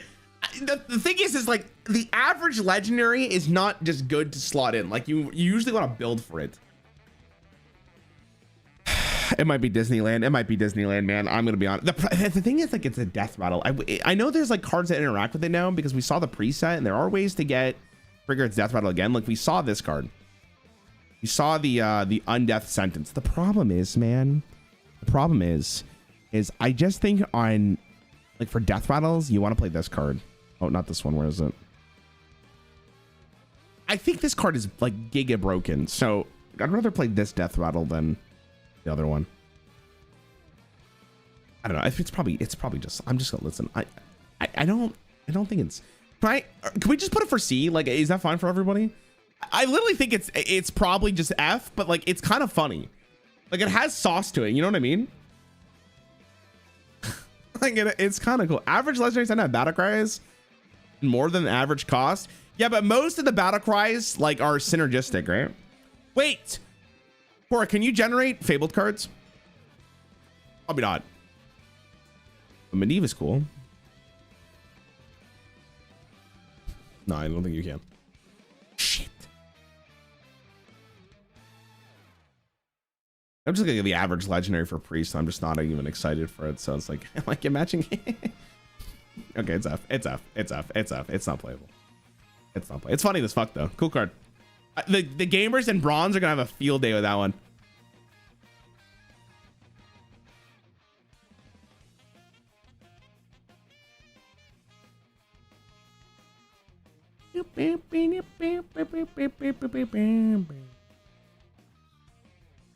Okay, Blood Dr. Thelena. I guess I said that. Can't remember.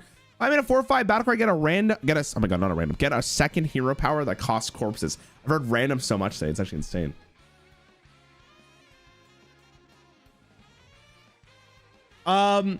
Second battle cry is Vampire's Kiss, which is 3 corpses to give a minion +3 attack. Wait! This card with the legendary. Hold on a second. Wait a minute, wait a minute, wait a minute, wait a minute, wait a minute, wait a minute.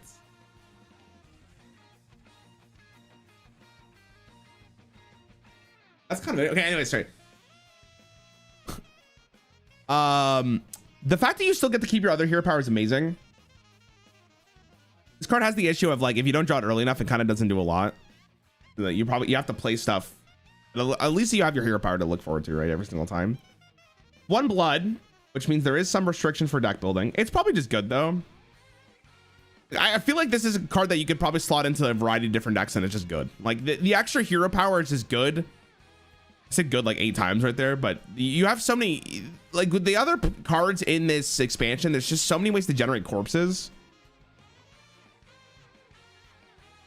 This card seems really good.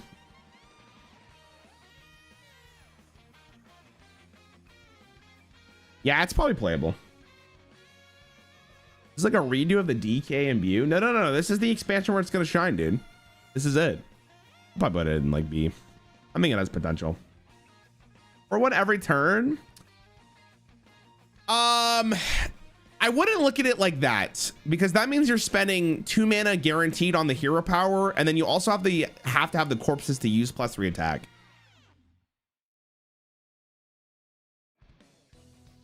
I think B makes sense.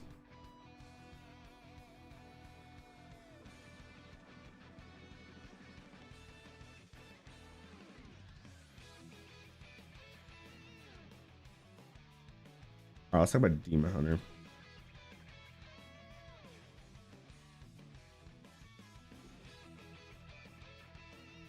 How does hero power work with Sing-Along Buddy? I'd imagine if you hit the button, it just procs it twice. They just individually, they're just individual hero powers, right?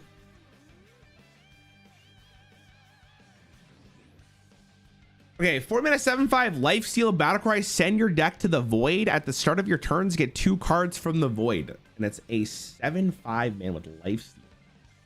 Okay, so for those of you who don't know how this works, basically you do the Patrick Star meme. You take your deck and you put it somewhere else. And the cool card is you get 2 cards. So you're basically going into Fatigue to draw 2 cards a turn. I think this card is really good for aggro, like really good. Like this card at the top end of your deck or near the top is gonna go crazy. Now there's other synergistic cards that add cards to your deck or check to see if your deck's empty. But for the most part here, I don't think you really care. I think you're playing this as a 4 mana 7/5 and saying like, I'm all in for the aggro deck. Which Demon Hunter, I believe, has the tools to do it.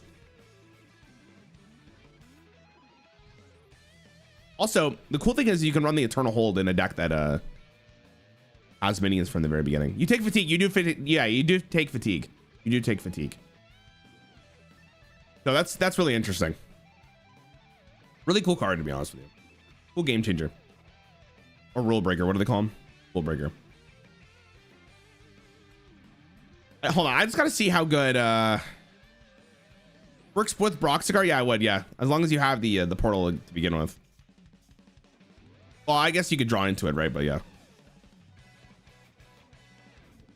Or will remove all card draw and ruin your deck completely if you can't force draw it.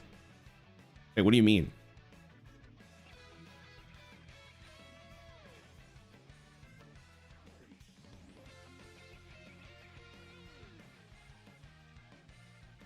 I'm trying to get sued by drop. Game chat. Real makers makes sense. Your other draw cards are completely useless once you play this, right? Yes. Well, unless you shuffle all the cards back into your deck, right?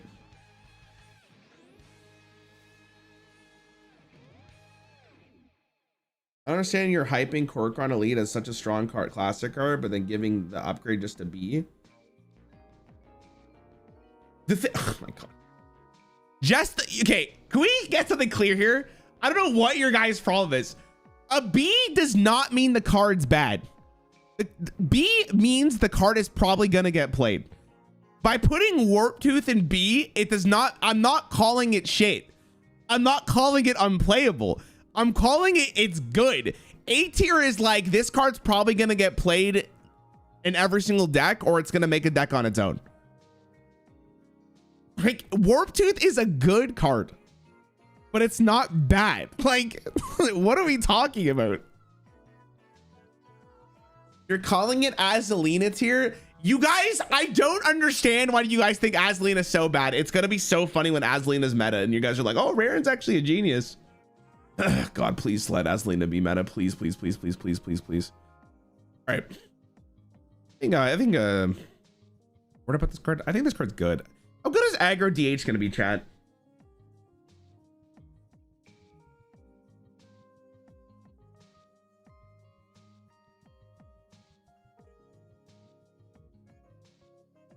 I don't know if you really want to play it in any other deck besides aggro. If aggro DH doesn't exist, it's really hard to imagine this card's playable.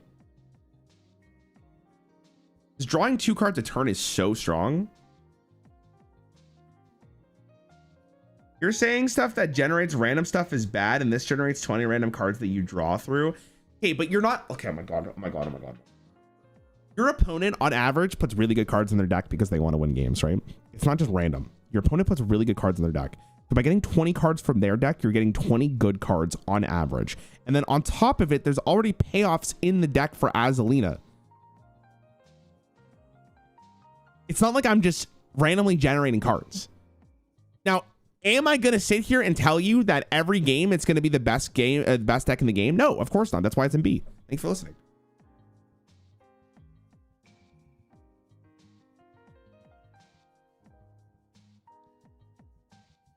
Yo, Clicky, thanks for the sub.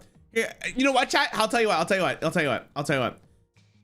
Actually, I'm not gonna tell you anything. I don't care. You guys are liars, haters, actually stupid. Don't even deserve to review any cards in the future. I'm reporting all of you to Blizzard. My dad works at Blizzard. You are gonna get banned. Better make a new account, bud. You're cooked.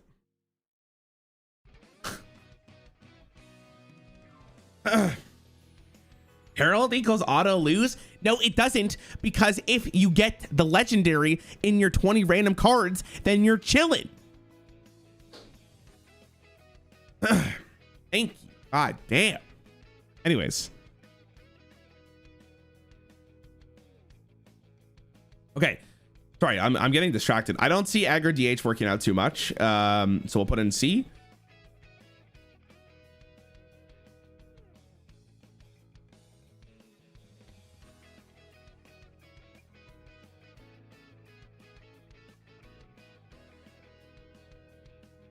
What's the other legendary called? I just saw it. It's 6 mana. Yes.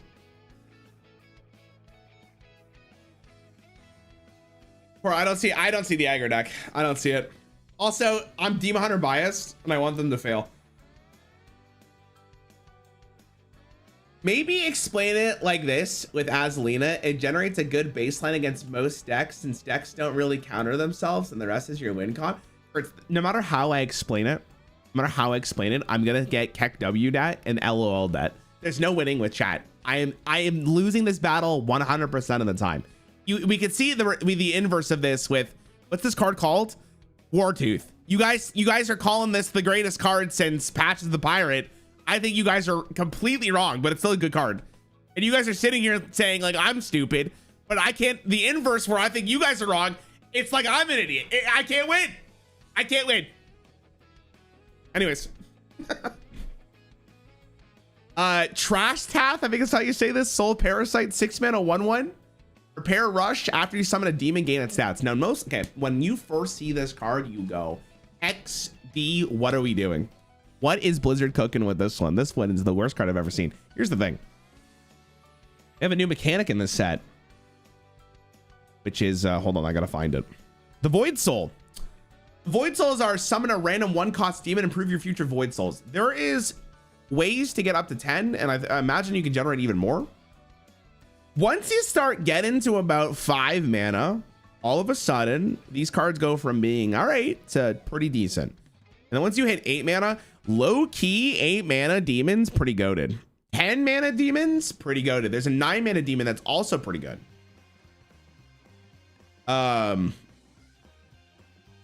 So there is actually a real chance here that the Void Soul package is really good. That being said, I mean, are we really playing this in that package? Maybe.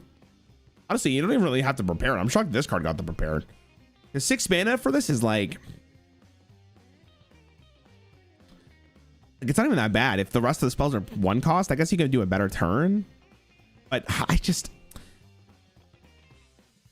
I think the Void Soul cards are very good. Honestly, you know what? I'm gonna be honest. I actually think I might have a chance. I think the Void Soul cards are actually decent, especially because Demon Hunters draw, and Demon Hunter's a lot of control. So like you're able to get to that value endgame pretty easily.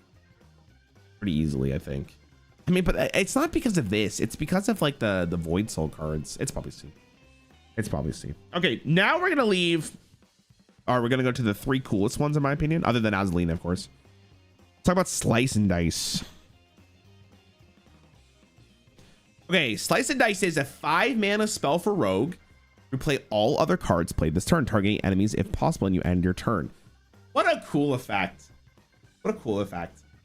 Problem is with this card that you need other cards for this to actually be really good. But luckily for us with Rogue, we got a miracle package coming up. We got coins, we got an auctioneer, we got like Edwin Lights, but the Edwin Lights actually not very good with this, but you know what I mean. The real win condition with this is maybe just doing a ton of fucking damage out of nowhere.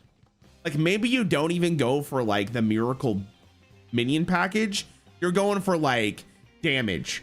You're going for that dagger card that came out in Timeways. Is there any other damage cards? Like Chrono Dagger is what I'm talking about, right? Like you got Rite of Twilight to get more Herald cards. Like I just think this card probably is just gonna be good. I think it's gonna be. Also, any spell damage you play on that turn, because we did see that there is this card now.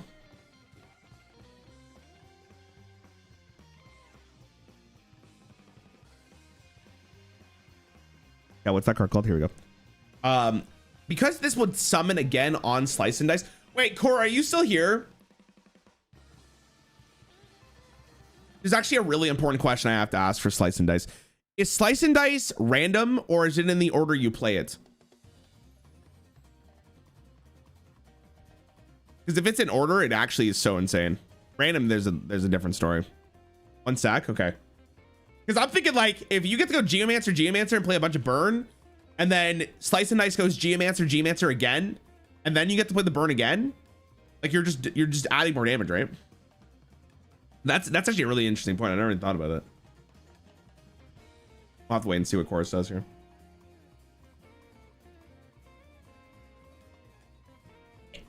It might be the line.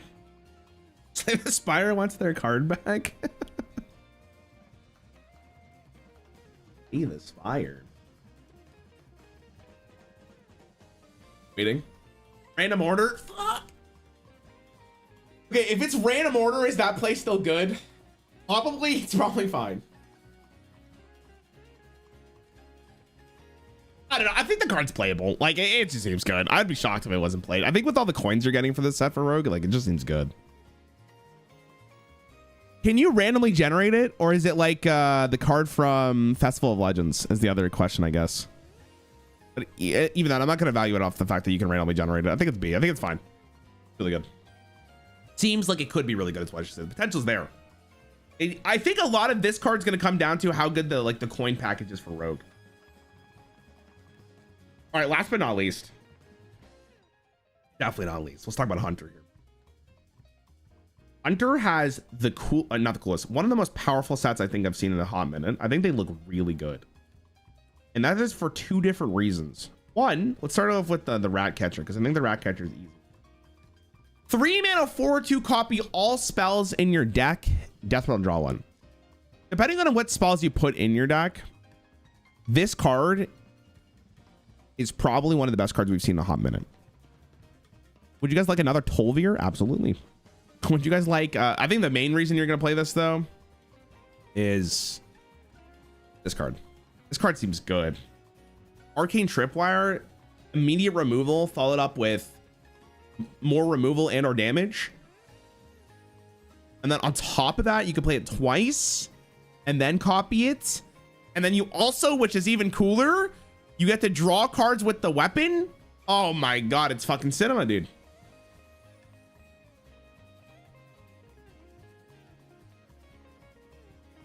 I mean, the list goes on.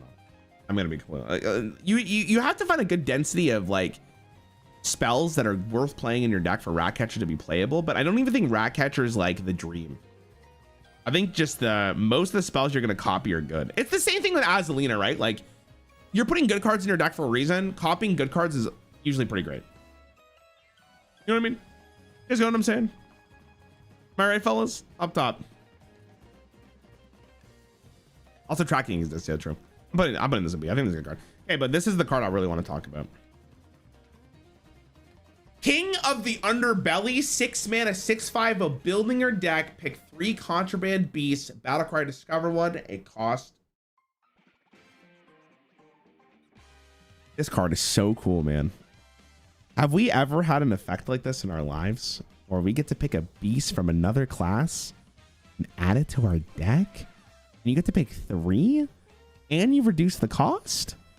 Oh my God. And the reason I left it last is because now we have the full picture. We can go to all classes, we can go to minion type, and we can just look at beasts and see what we have.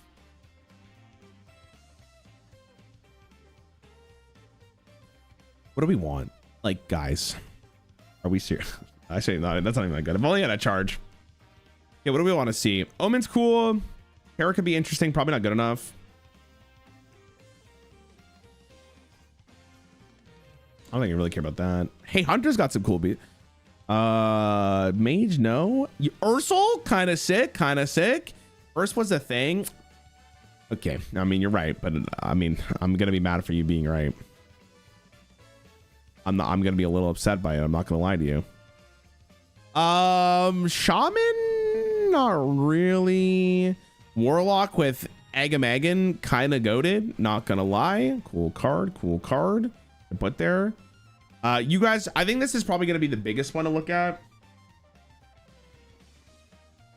Because now, unlike in the warrior package, you have a way to buff this in your hand because of the imbue package that Hunter has. And I think that's very relevant. Frog to get more spells. I don't know about the frog. I don't know if you need that much value. Maybe, I mean, you can put it in, right? You can put it in the contraband stash. Portola's really interesting. Probably don't need it though, because you can play Animal Companion. The other really interesting thing about this card is it will get better with more beasts added to the game. You think Warp Tooth is bad? I can't believe it. Am I getting rage baited? Type 1 in chat if you think B's bad. Just type 1 in chat. I need to get a litmus test here of the intelligence in this chat. Are we serious? Okay. I mean, this list is actually perfect, no?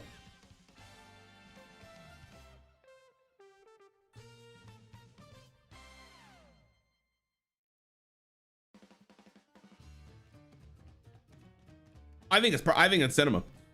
I just want to say this once again. I am extremely excited to see how this set works. And I think this is the most excited I've been for a Hearthstone set in a very long time. I'm very excited to see how this goes. There's so many cool interactions in this set. And that's not, this is just the legendaries, man. This is just the legendaries. I think some of the mechanics in this set just look really good. I'm pumped. I'm really like theory crafting's tomorrow, by the way. So I will be streaming like all day tomorrow, and I'm very excited to show you guys how powerful Azalina's Soul Sever ends up being. I can't wait. Oh my god, you guys are gonna be like, damn, dude, he's right. He's kind of goated. He's kind of goated.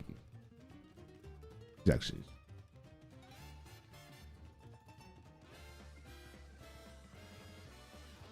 Again, if Azalina's good though, oh my god, you guys are never hearing the end of it. You guys are never gonna hear the end of it. I swear to god, I'm gonna keep on bringing it up. Even 7 years down the road, I'm gonna call each one of you up on your cell phone and be like, hey, you remember when you told me Azalina is bad? Now, if she's not good, I mean, I'm just banning people. Like, we'll never bring it up ever again.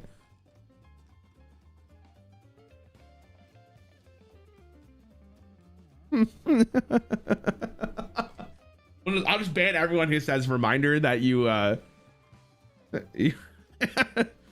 you seen the Druid Theorcraft using Rat Burglar and Togway? Let's see the opponent's entire hand. Rat Burglar? All right, what does Rat Burglar do? What the hell's Rat Burglar? Oh, I know that guy.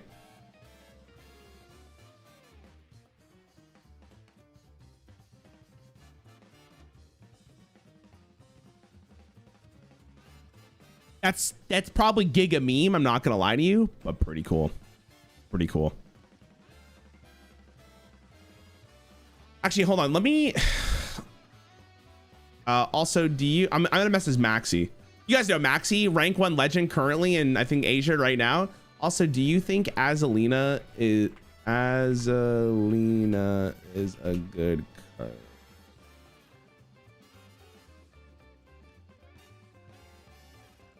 Get back to you on that one.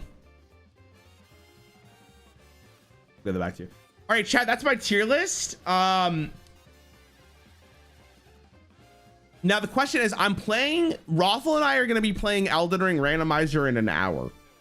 In an hour. Do we want to play Sekiro for an hour, or do we want to play Slay the Spire?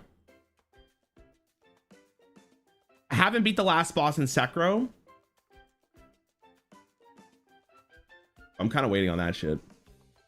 But God forbid you play Hearthstone. Large, listen here. Listen here. Okay. Listen. If you want to play Hearthstone, you can go play Hearthstone. There's countless other streamers to watch. Hamura, there's a new expansion that I get to play early, and I'm very excited about it. So why would I waste my time playing the game right now when I'm going to be playing Hearthstone for the next 2 weeks, Large? Respond to me, Large. Don't just type that. Don't say he felt. I am so sick and tired. I can't. It's so cringe.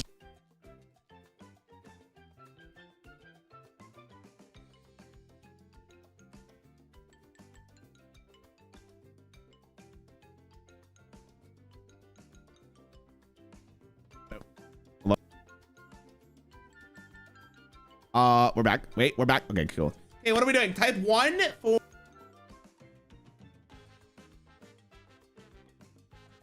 Hey, work.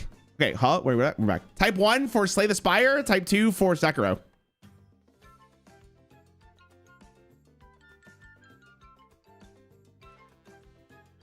Don't type 3. We're literally playing Elden Ring in an hour. Don't type 3. 3 is not allowed. Have you played Sekiro yet? Yes, I'm on the last guy. He's the last guy, right? Hold on, let me see. Sekiro. Bosses.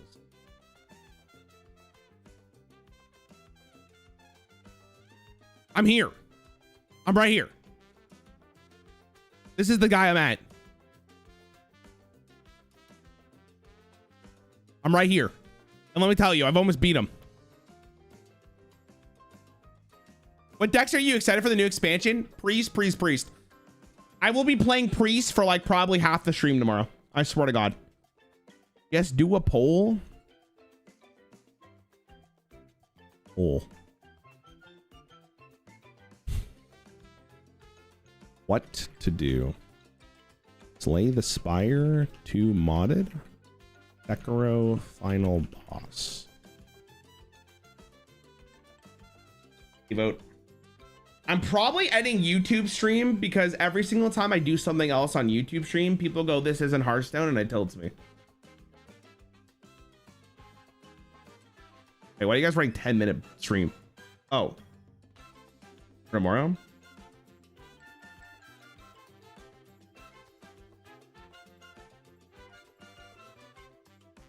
And a tiny Hearthstone window in the corner.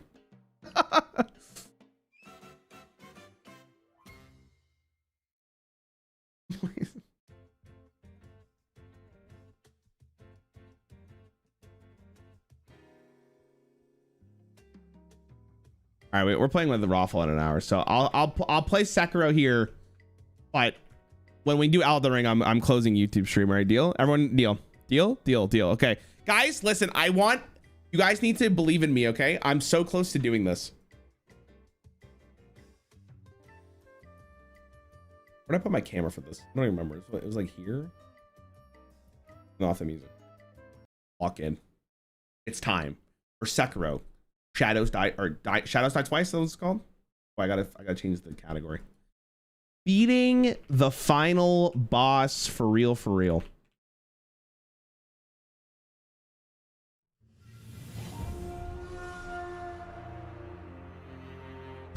Now, if you're not cut, hello? I'm on my camera, guys. Hello? Hello? Hello? Hello? Dude, how come when I launch this game for the first time, it like absolutely explodes my PC? Is that the From Software effect? Camera good? We're back. Okay. No, launch. Okay, we're good. All right, let's lock in. Heek, my day's good. All right, type 1 in chat if you believe in me. This is the final boss. Why are we spamming 2? Donkeys? You absolute donkeys! Okay. What the fuck just happened? What? Why did I just die in that hallway? What? Huh? What the fuck? Hey, if you're not caught up on the lore, yesterday I spent 3 hours fighting this guy and I just used the thing. I spent 3 hours yesterday fighting this guy and I didn't win. Okay? I did not win. I got close. I got really close, but I did not win. Really close. I think today we got it in the bag. I'm loaded. I got coffee in my system. Take a quick swig. Finally have 6 girds. That's all I need, buddy. Just get better.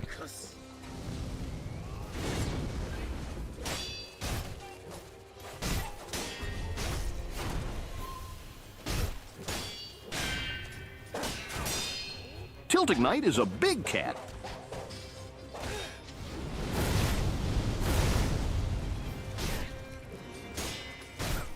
No bows. No bows. No bows. What? I jumped over your... Oh my god.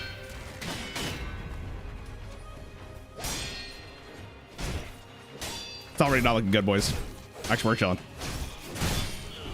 Okay, it was the warm-up. It was the warm-up. It was the warm-up. That doesn't count. I'm dying. I'm taking the death. I'm taking the death. I'm taking the death. I'm taking the death. I'm taking the death. Moving on. We're moving on. Don't type lol. Don't type lol. Don't type lol. Did we start recounting? No, you can continue counting, but we're not putting the death on here. I got hit by that one move when normally I just jump over and I'm chilling, and I tilted the fuck out of me. I'm not gonna lie to you. Yo, Tilt Ignite, thank you for the sub. I love you. Thanks for watching. And here we go. Okay, this is the one. That was the warm-up. We're back.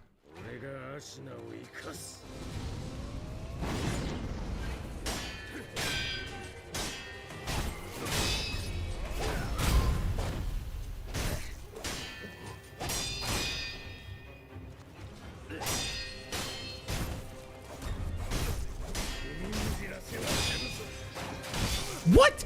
Bro, why is it not jumping? Did they patch the game? 6 years later?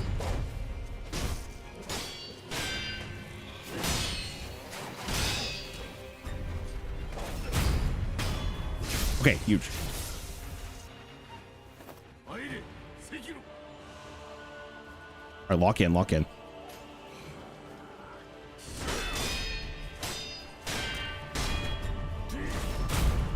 Lock in. He's free. I'm free. I'm free. Never mind. I'm the GOAT.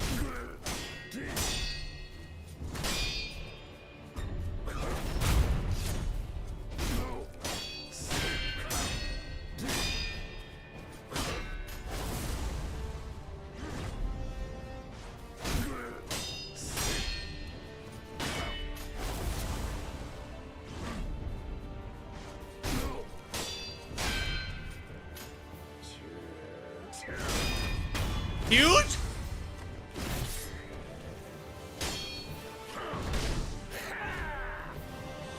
Yeah, let's full heal. It's full healed.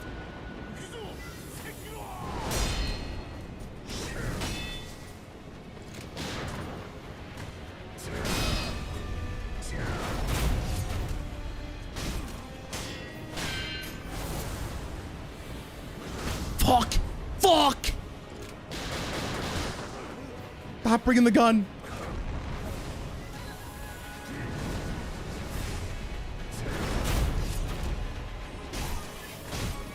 Shit, okay, it's poo, it's poo. I gotta warm up.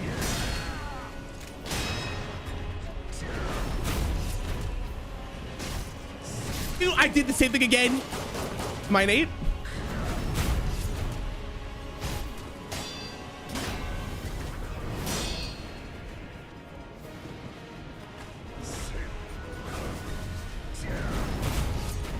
Okay, huge. Okay.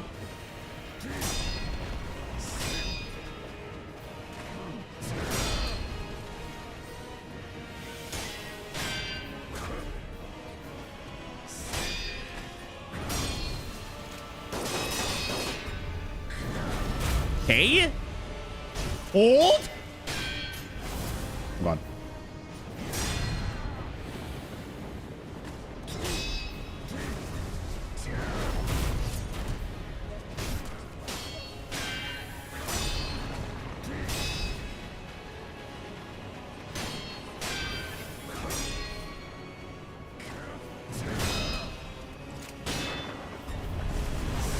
Oh my god, we're cooking, we're cooking, we're cooking.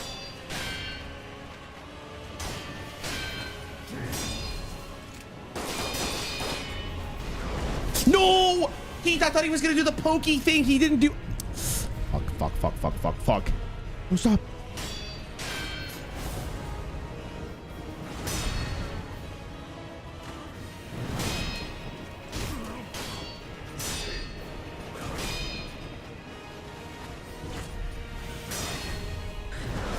Hold, hold, hold, hold. What? Why did he roll past like an absolute doggy. Okay.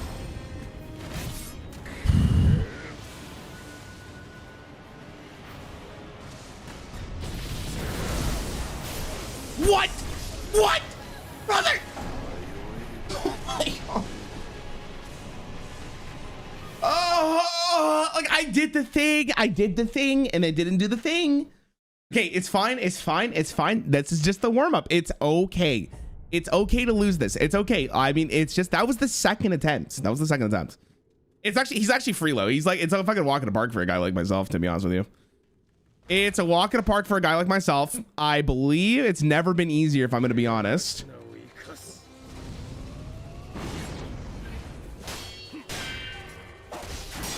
I actually trolled. Yeah, I'm trolling again.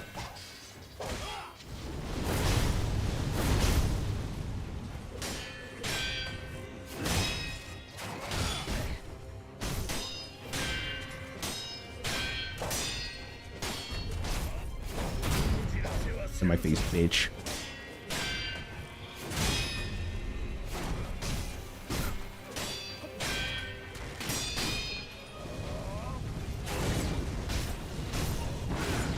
Yes, you're done. You're fini. GG. All right, huge.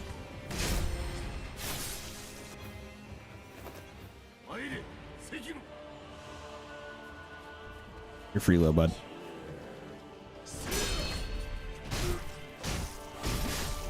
This game doesn't get hard until the next phase.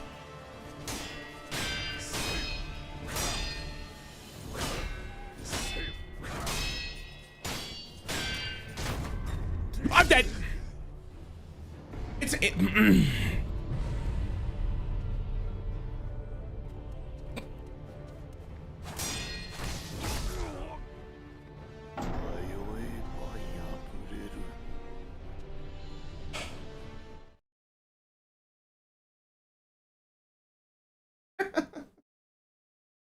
I think the problem is I'm not seeing enough ass 11 in the chat. I think that's the problem. I think that's just the general issue in this game. I'm going to be honest.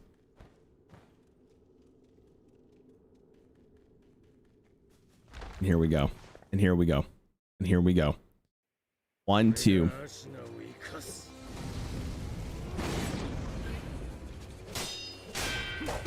It's fine. I can take that hit.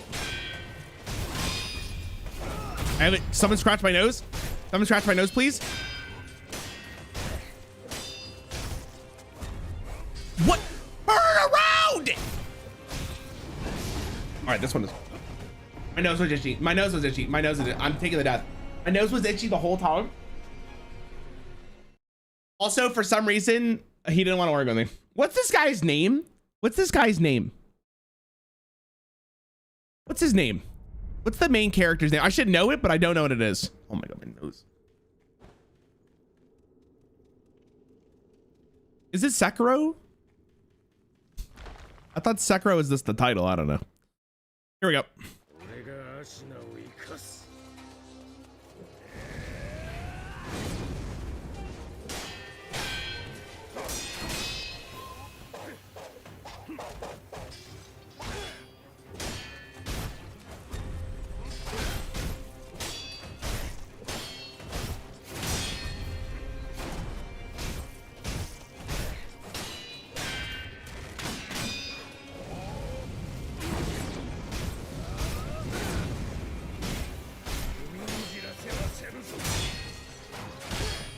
Oh my God, what the fuck?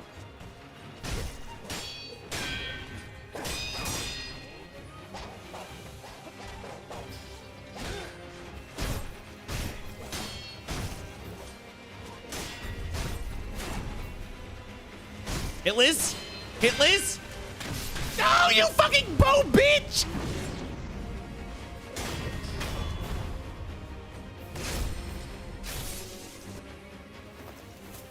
Fucking hate the bow.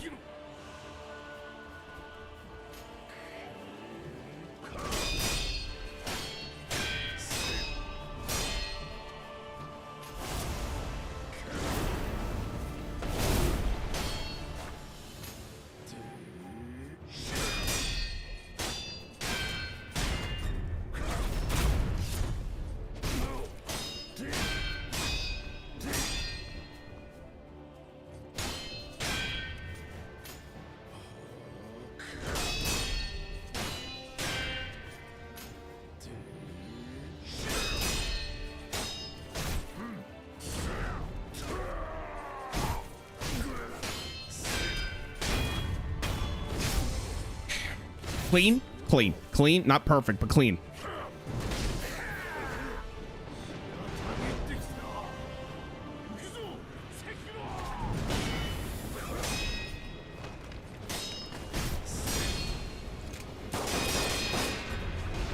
No, he did the fucking, he Beybladed me.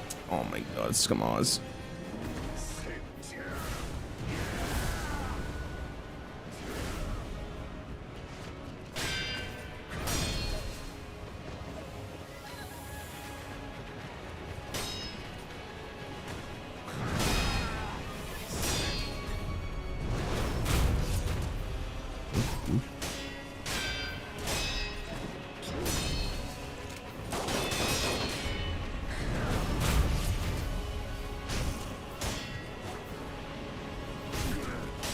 Off the cliff?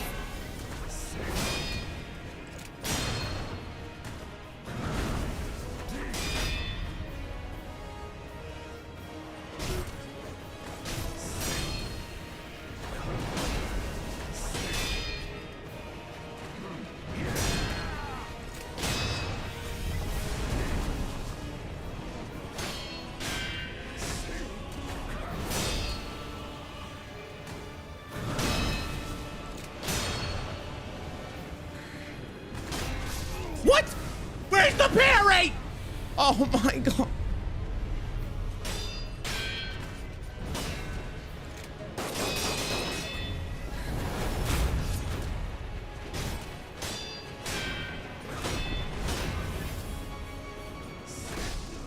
Yo, parry? Yo, parry? Oh my God, just kill me, man. Just fucking kill me, dude. This fucking third phase is actually ass. It's ass. It's ass. It's crazy, dude. Like, I swear he's cheating. He goes from being like very easy to just going to he just ults. He ults 8 times in a row and he has infinite mana. He doesn't stop. And the biggest problem is his stance goes down at a fucking NASCAR level speed. I can't even keep up with it because if I don't be aggressive, I get wrecked. Like, what the hell, man? You know?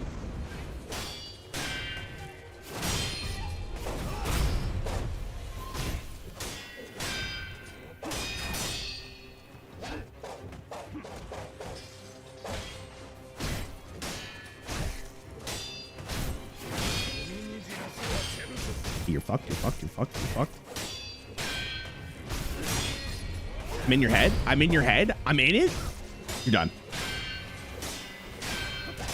No. Sit down. Take a seat. Next.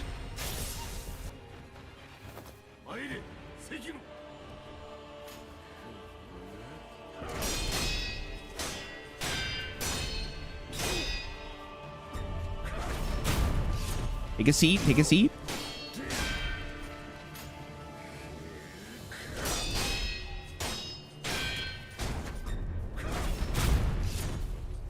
Yes, yes.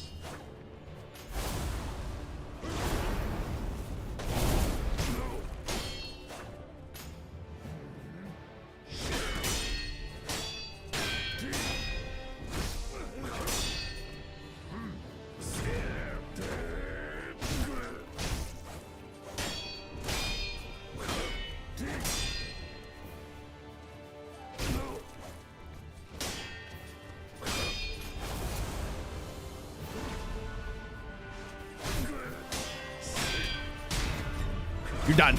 You're done. Next.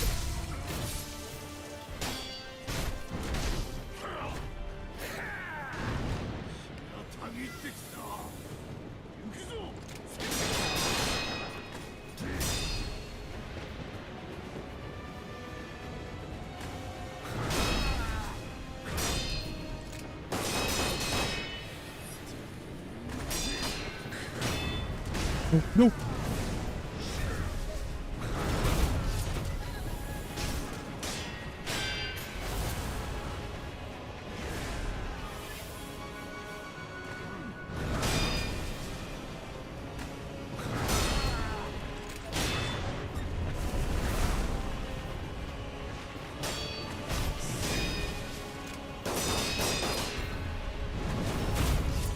Huge.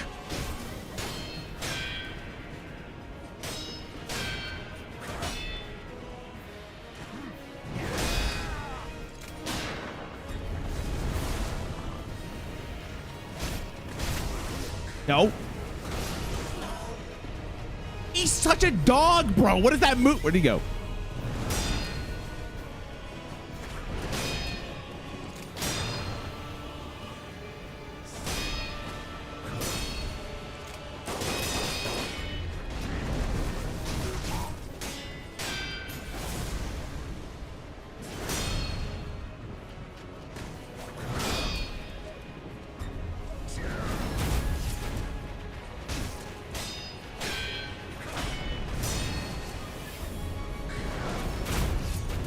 Hey?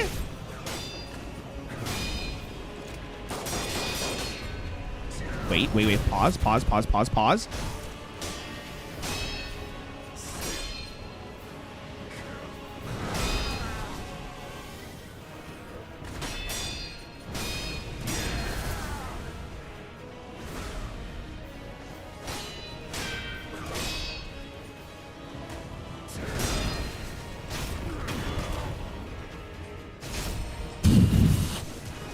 This is clean.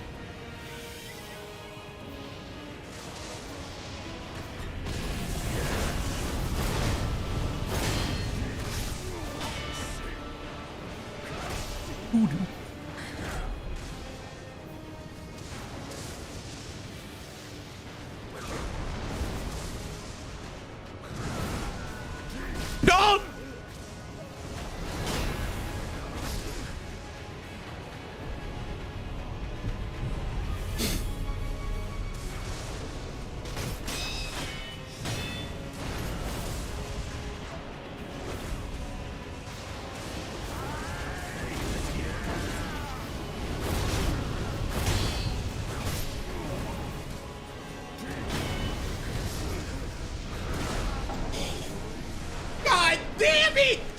Hey, we're fine. It's fine. Dude, I feel like if you make one mistake in this game, like one mistake, your rhythm is so off. It's actually kind of triggering because in Elden Ring you can't see the stance bar. So you kind of just like, you go like, oh, like I guess I just didn't hit it. In this game, like you see it go down. Like that's how you kill enemies in this game.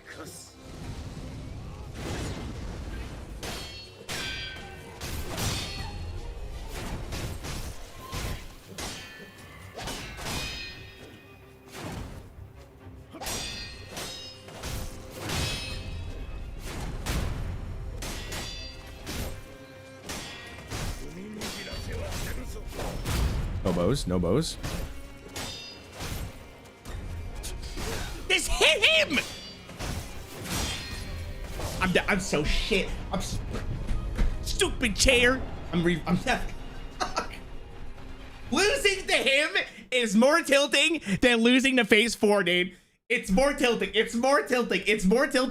because I can do this hitless. Like that's the problem. The first two phases, if I'm good, I do it hitless. I've seen that path so many times.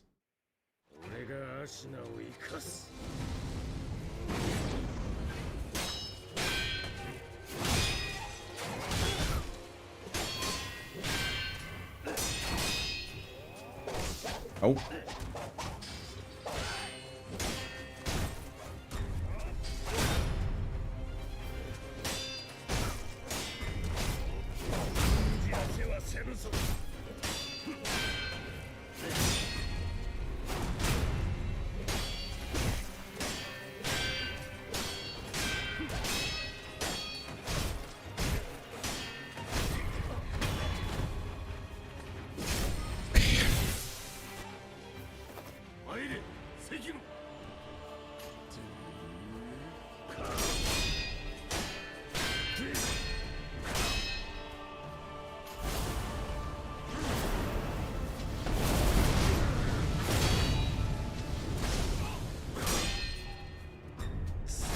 What? How did I not dash forward? Oh my god, this game is so fucking frustrating.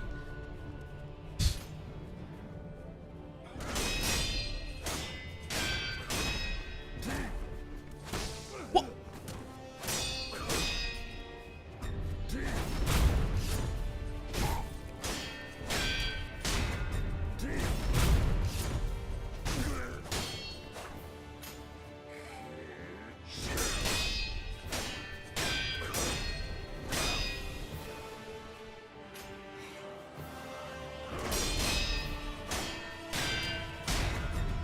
dead, bud. You're dead. You're cooked. You're fucking finished. GG.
Oh my god.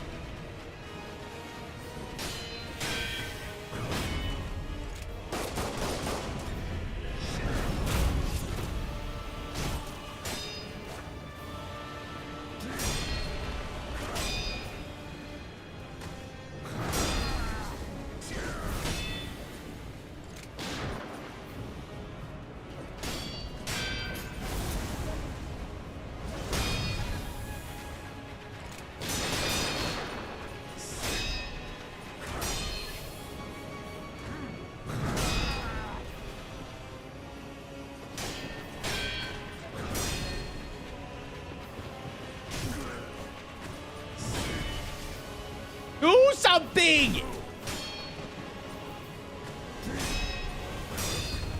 Perfect. Perfect, you dog.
Okay.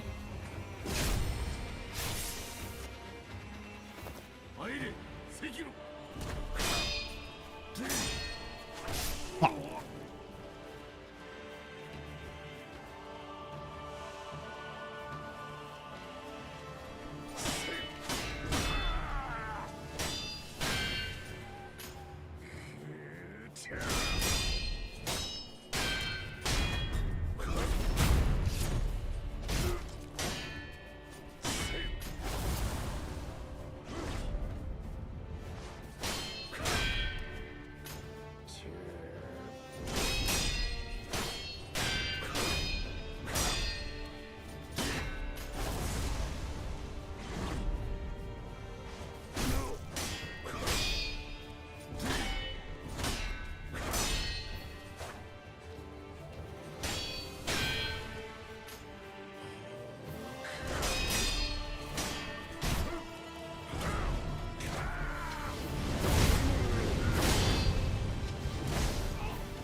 Okay. We can do this. We can do this. We can do this.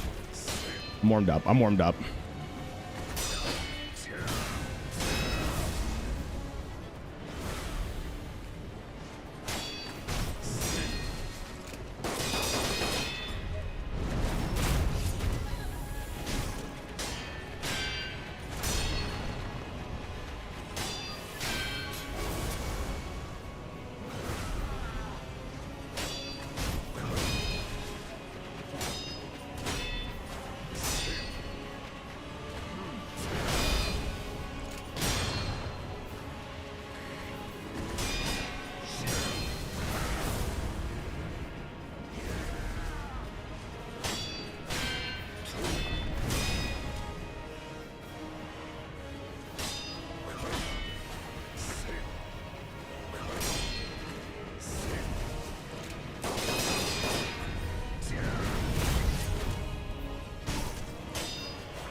Is this guy rage baiting me? Like, do something.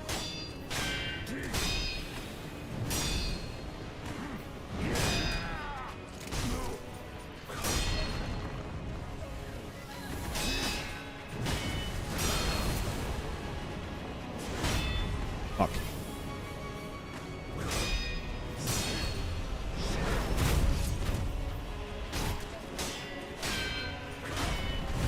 Oh my god. I'm throwing? Fuck.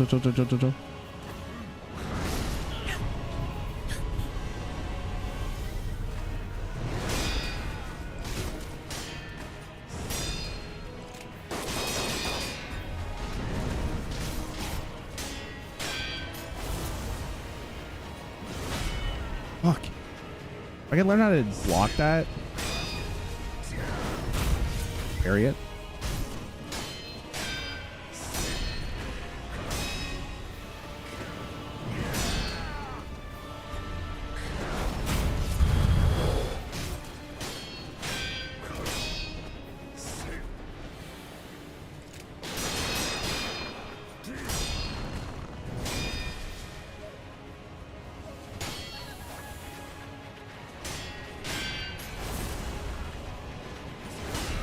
Fuck.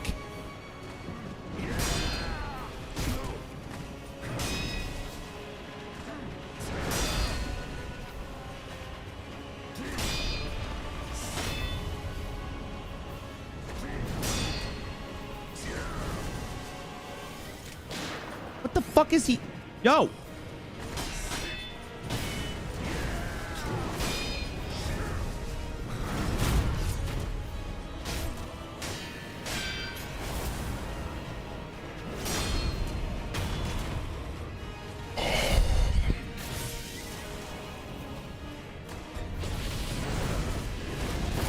Oh.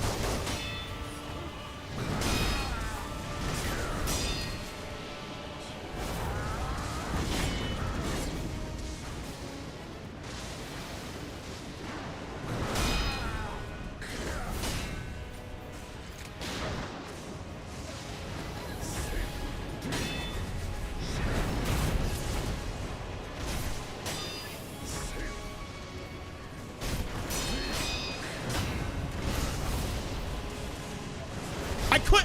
There's a fucking rock in the way. Oh, oh my god. Fucking rock. I was like, why can't I move back? Why can't I move back? There's a rock. There's Dwayne Johnson in the arena. Oh my god, dude. I couldn't. Venus, thanks for the sub, dude. Thank you for the sub. Thank you for the sub.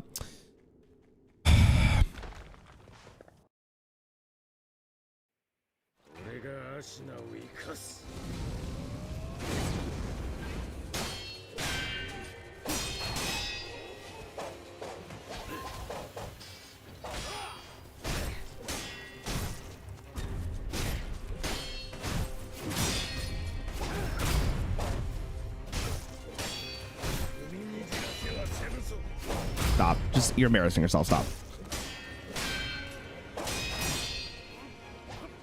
Really got to hand it to him. It's cute that he tries. You know? Really cute. It's really cute, bud. Keep it up.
Fuck.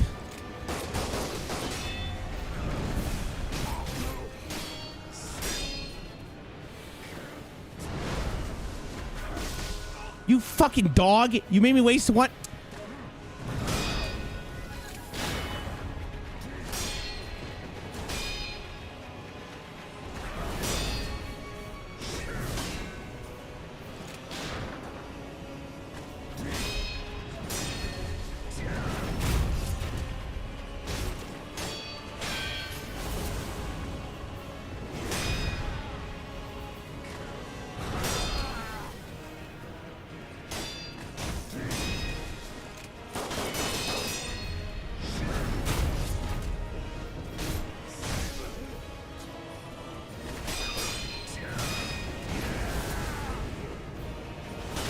Fuck.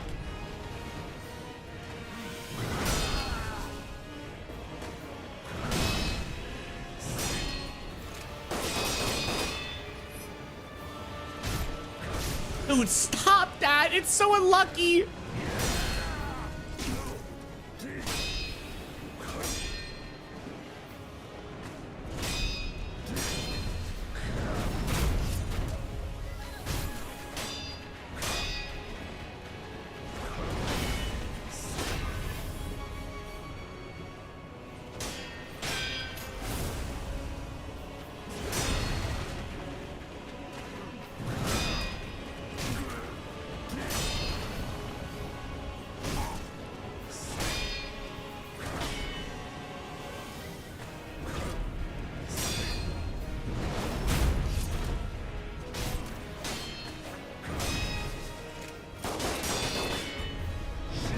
Do it.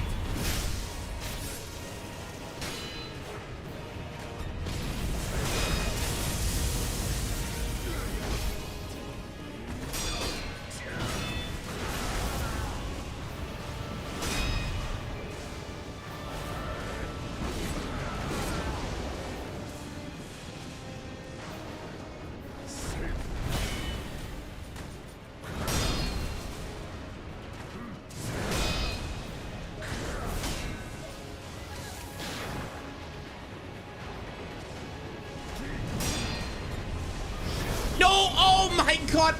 Ugh. Okay. Live.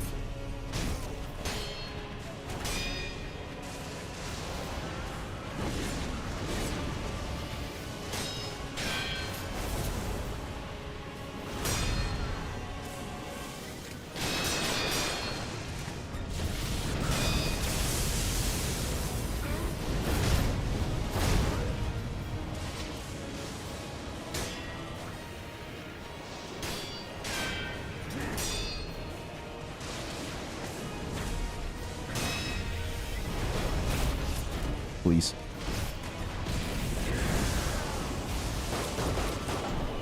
Put a gun to my brain and pull the trigger.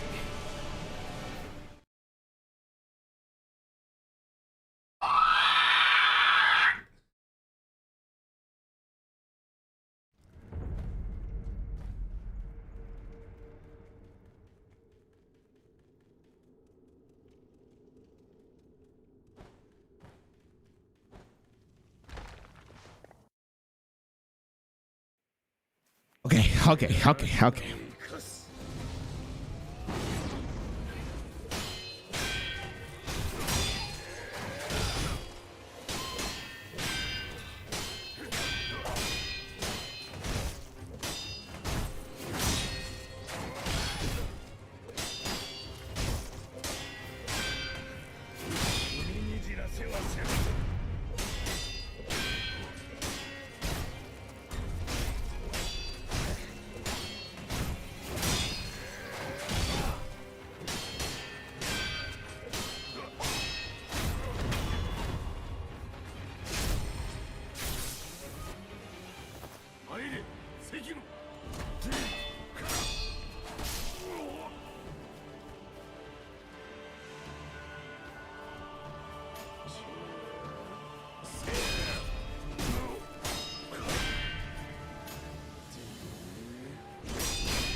me, man. I don't fucking. I'm starting over. Okay.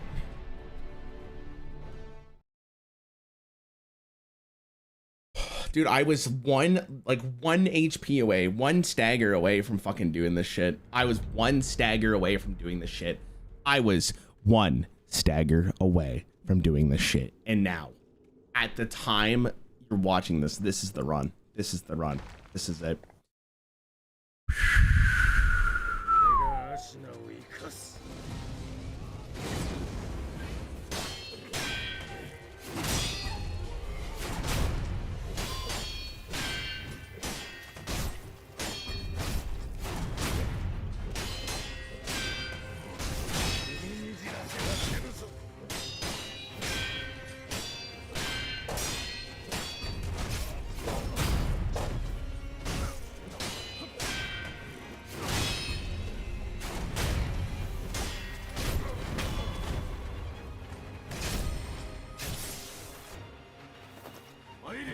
Sekiro.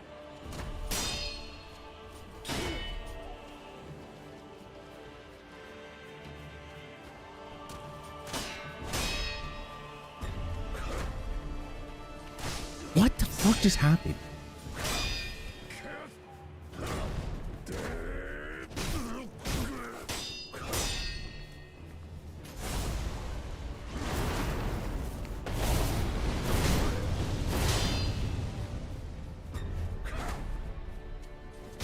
What? Why are you not doing the Miyazaki strikes?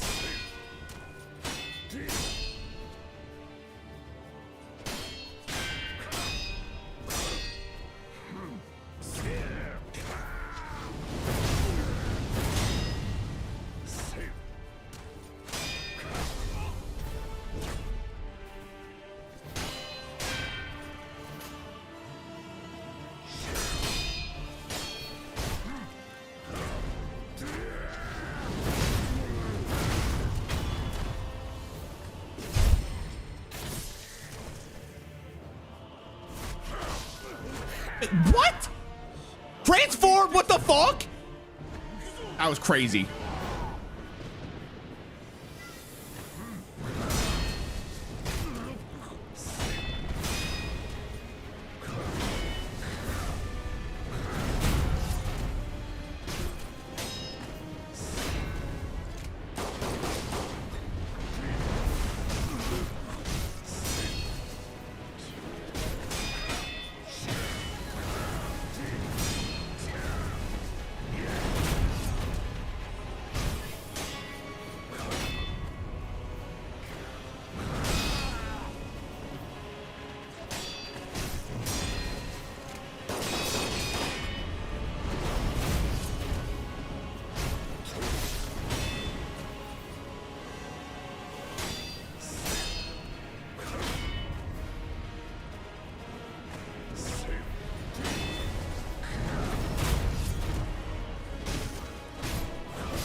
Fuck.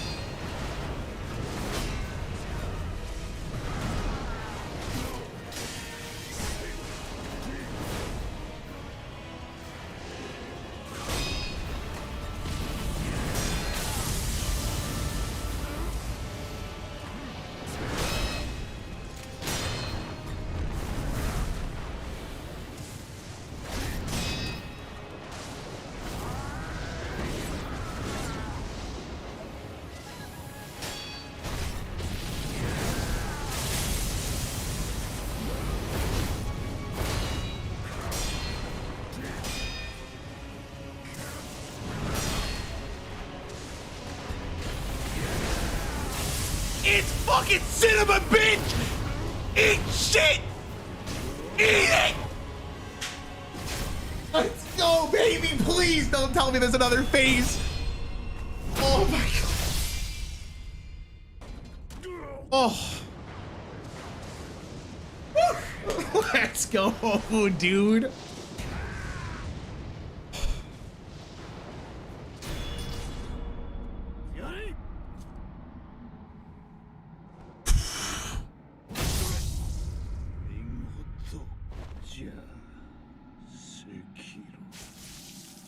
Holy fuck.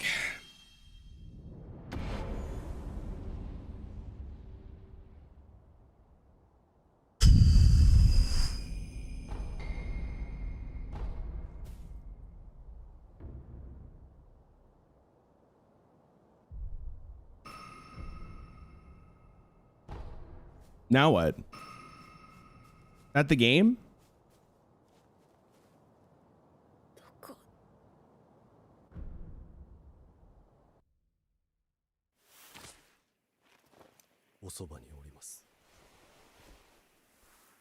Oh my god. Thank god, dude. Thank god that was over with. I would have thought about that all day. I would have thought about it all day.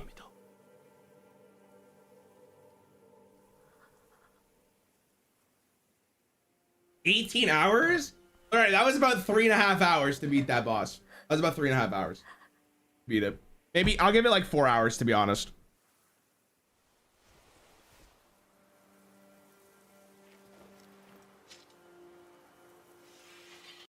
I'm gonna skip this cutscene. Oh my god. We take that shit. We take that shit. Oh my god. That, let's go. All right, I'm done. I can uninstall the game now. No. I'm done. I can uninstall the game now. I did it. You guys now have to call me a real gamer. That's the rule. That's the rules. You guys have to call me a real gamer now. I'm fucking no more a fake gamer. All right.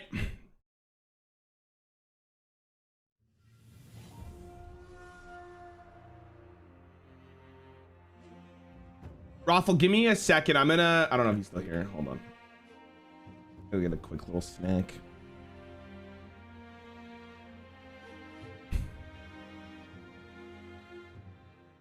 Chat, we're gonna do Elden Ring randomizer. I'm gonna close the YouTube stream. Thanks for chilling, boys. That was a pivotal moment in my life.